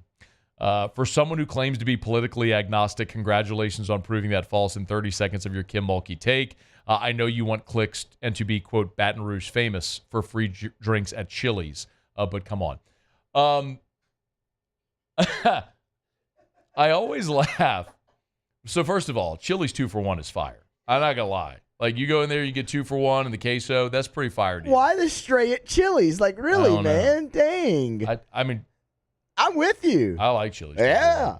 And if we're being completely honest, I don't need free drinks at Chili's. I do quite okay. I mean, whatever. But I always laugh when people try to paint me as a homer. And I don't know that I've ever said this on air, but I'll say it now. Like, the former athletic director literally banned anyone in the athletic department from coming on my show for a time at LSU. I never said it on air, certainly not while it was happening. I didn't need to drive a wedge or create more angst or anything like that. But it was all related to my takes on Ed Ogeron during that whole time. And he was a guy that was a P1 listener of this station, listened to everything we said all the time, and did not like me as a result of that, and so tried in earnest to make my job very difficult for me. And I don't care. I didn't care then, nor do I care now. I was still going to do my job the way I do it. Because when you sit in this chair, this is something, for anybody,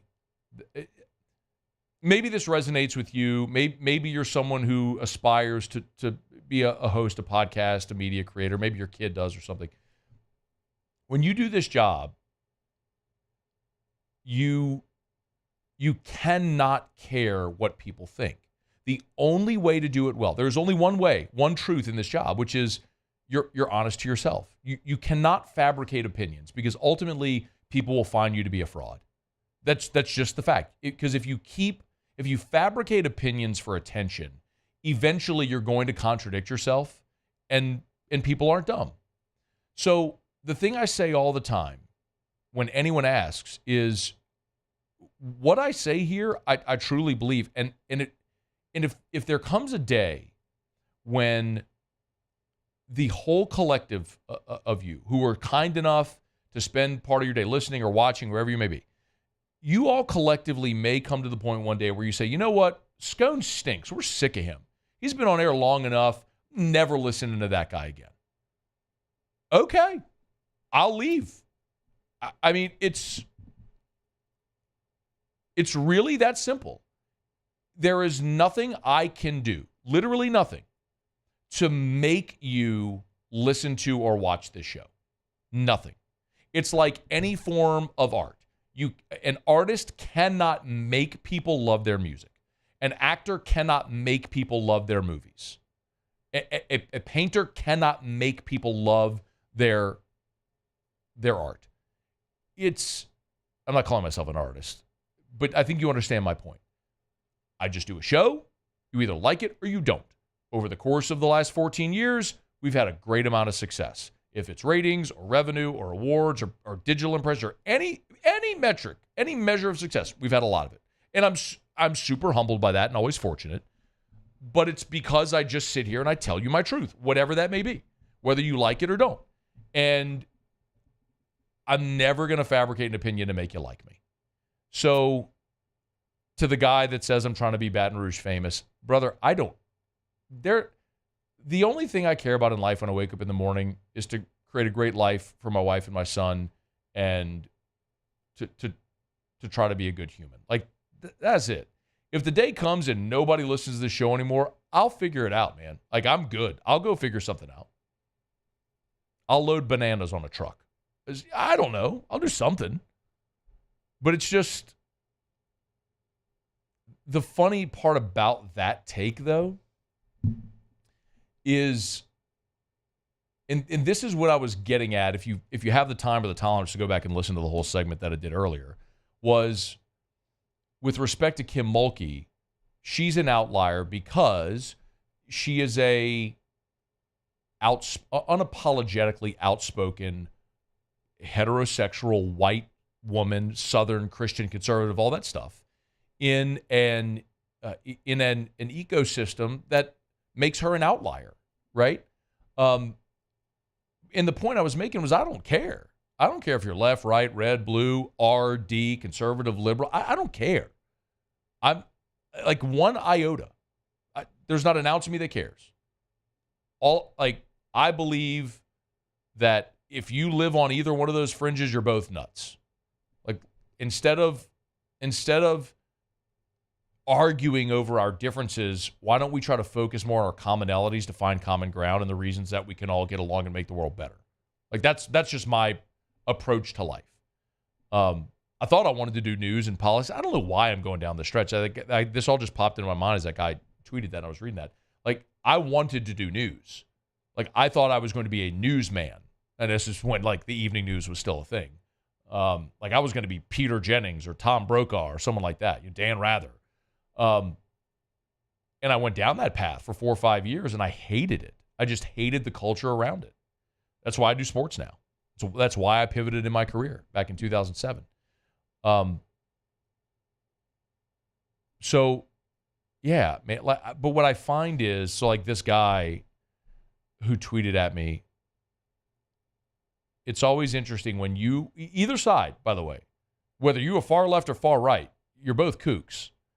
And you're both wrong, because when you're that far to the fringe, if someone is trying to look at something somewhere close to the middle, and I'm not telling you I'm perfectly straddling that line, but if you are so far to one side, if someone's in the middle or close to it, to you they appear to be an extremist because you're so far to the outside and you don't realize your view is the one that's flawed.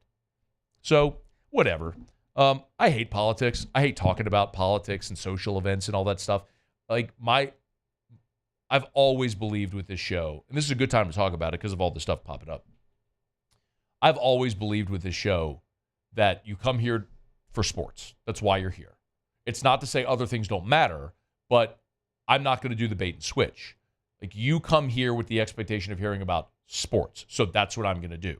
It's not to say other things aren't important, but there are places where you can go to get those things. It's like if I buy a ticket to a concert and I have to listen to the artist pontificate about their political views or social views, and I don't care what side they're on, because there's plenty that do both. That pisses me off. That's not why I came. I came to listen to you play music. So I think the same thing. Like, when I do this show, you come here to hear me talk about sports. That's why we never talked about Kaepernick when that was going on. And I don't have any. That's why I tried not to go deep into like the COVID argument, except for as it pertained to how it affected sports, which was clumsy, admittedly, a lot of times. It was a weird time. But so too with this Mulkey stuff, wherever it may go.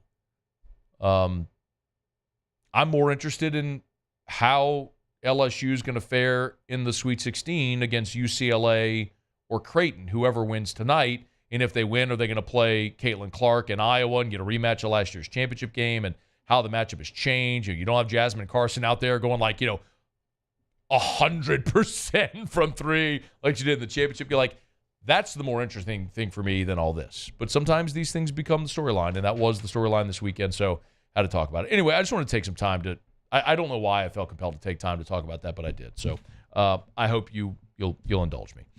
All right, it's After Further Review.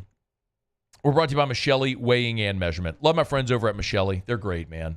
Joel McMullen, the whole staff over there. I got to go when they did the ribbon cutting at Michelli for their newly expanded Harahan office and new calibration lab, and it was so rewarding, man, to walk through there, and so many of their employees, their clients, dignitaries who were there were like, hey, man, we listen to you every day. We love hearing you talk about Michelli, and I'm thrilled, man. I love being able to represent that brand. It's a great local company. It's been around for 76 years, all 30 offices across 11 states, and they're based right here in Louisiana. I mean, think about that expansion over 76 years while maintaining their local ownership and their presence in Louisiana. So if you weigh or measure something, you need your precision measurement devices calibrated, go with a local company. Go with Michelli. Michelli Weighing and Measurement, Michelli.com, Michelli.com. Okay, y'all, it is After Further Review. Been a really good show, man. If you missed anything, AFR On Demand, presented by Brett Golf. You can catch it however you get your podcast. Just search After Further Review. You can always text me, email me, tweet me, text me. Always love interacting, so we appreciate y'all for being there whenever you can be. Let me knock out my final break of the show. We'll come back. Otter will be here. We'll find out what we're betting on tonight. Don't you move. It's AFR. AFR. AFR is brought to you by River City's 1 Hour Air, where they're always on time, or you don't pay a dime. 752-0001, 752-0001, or online at onehourbr.com. Spell it out, O-N-E, onehourbr.com. I want to remind you, we're getting into the warm weather months, and before you know it, the oppressive triple-digit temperatures are going to be here.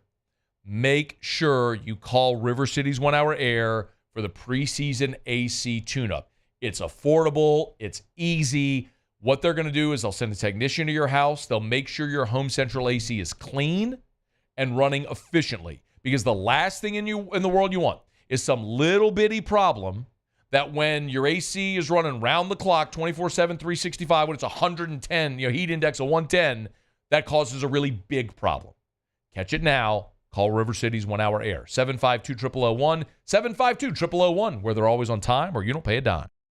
Bayou Ford has $7,500 off MSRP on new 23 Ford F-150 XLT trucks. $7,500 off plus 1.9% financing for 72 months. And all new Bayou Ford vehicles come with a 1 million mile warranty. The crew at Bayou Ford is going to do right by you.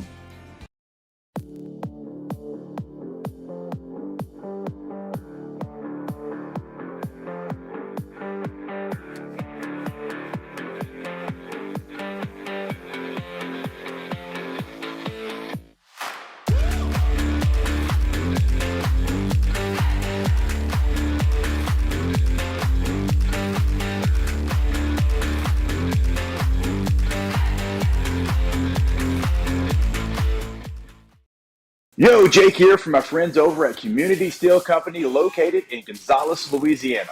The local place you can turn to for all of your metal building needs.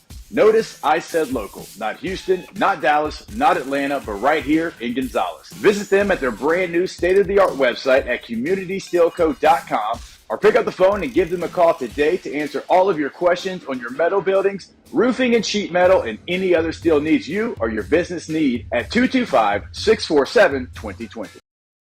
BRAC teamed up to reimagine your parks, and you imagined big. With your help, we went to work, creating 12 beautiful community parks across the parish. A family-sized water park, miles and miles of trails, and parks just for your dogs. There are more places to splash, to explore, to run wild, and even soar. You imagined, we delivered. Gold. BRAC, your #1 park system in the nation. There it is, the extra mile, on the border of expected and extraordinary, for those willing to go further, like vans customized for work or play, with safety and tech to keep you connected, supported by a 5-star sales, service, and finance team, and backed by the 1-star you know. So go the extra mile. It's never crowded, because so few have what it takes to go there. Mercedes-Benz Vans. I've been doing business with Luba for 25 years. They're dependable, trustworthy. It's just the attention to detail with our clients. Our folks have years and years of experience. They're highly trained professionals, but many companies have that asset. What I'd like to think makes Luba a bit different is that we use those talents in a way that truly is dedicated to serving the needs of the folks who depend on us.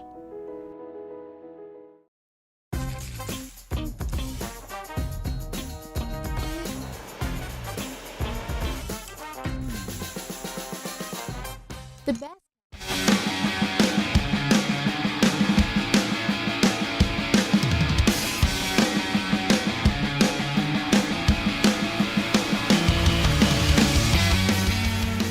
After further review, presented by Relief Windows, windows, doors, siding. Oh yeah, they also do interior shutters. Down the stretch, we come final segment here on a Monday edition of AFR, presented by Relief Windows. One thing left to do. We'll find out what we're betting on tonight. We'll visit with Jimmy Ott. Otter Locks, presented by Lofton Staffing Services. At Lofton, we put people to work. Call us today at 924-0200 or go to lofton.jobs. The Otter joins us back from the Bow. Otter, how are you? Good, man. What a fun weekend, man. Something always fun down there for the first weekend of March Madness. But it is a light schedule. I can't offer an opinion of any value to the 2 CBI games tonight. The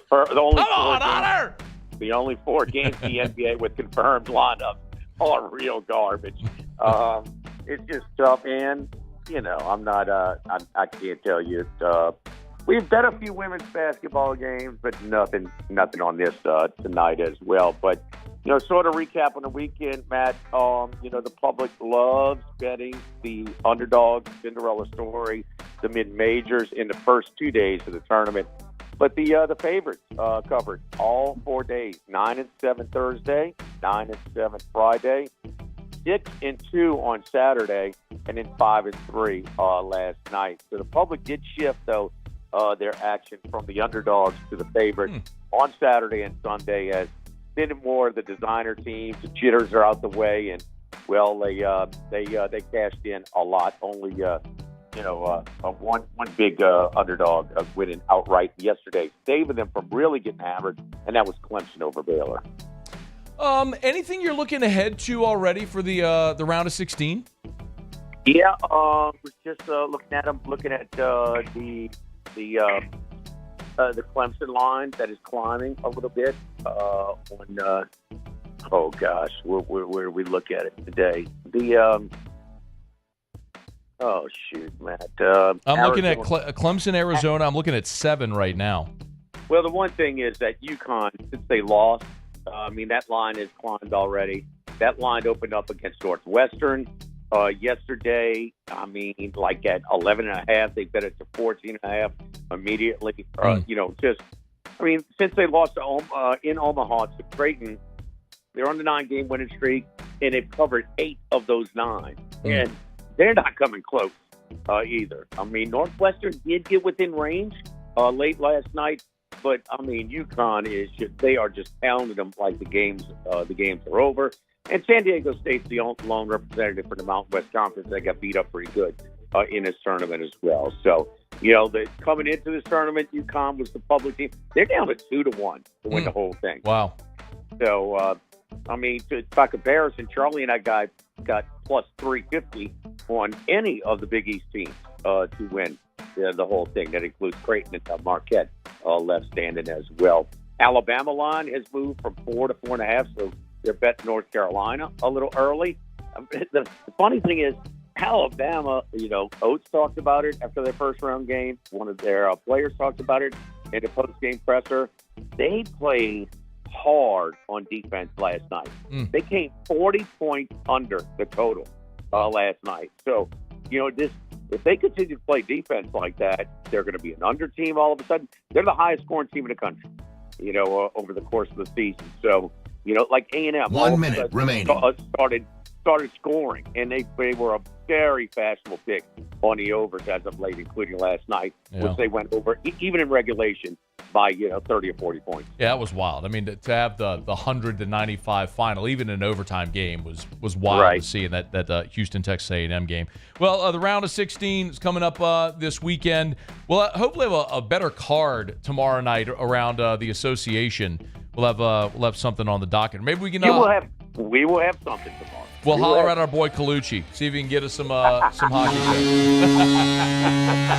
All right, Otter, where are you tomorrow? We're at Doe's Eat Place on Government Street in Mid-City. Very good. Thank you, Otter. Have a great night. All right. All right, the one and only Jimmy Ott. All right, that's going to do it for us here on this Monday edition of AFR. We always appreciate Relief Windows and reliefwindows.com. Y'all check them out. Muse, Paulie, I appreciate it. Y'all have a great night. We'll see you tomorrow at 3. AFR. There it is, the extra mile, on the border of expected and extraordinary, for those willing to go further, like vans customized for work or play, with safety and tech to keep you connected, supported by a 5-star sales, service, and finance team, and backed by the 1-star you know. So go the extra mile. It's never crowded, because so few have what it takes to go there. Mercedes-Benz Vans. I've been doing business with Luba for 25 years. They're dependable, trustworthy. It's just the attention to detail with our clients. Our folks have years and years of experience. They're highly trained professionals, but many companies have that asset. What I'd like to think makes Luba a bit different is that we use those talents in a way that truly is dedicated to serving the needs of the folks who depend on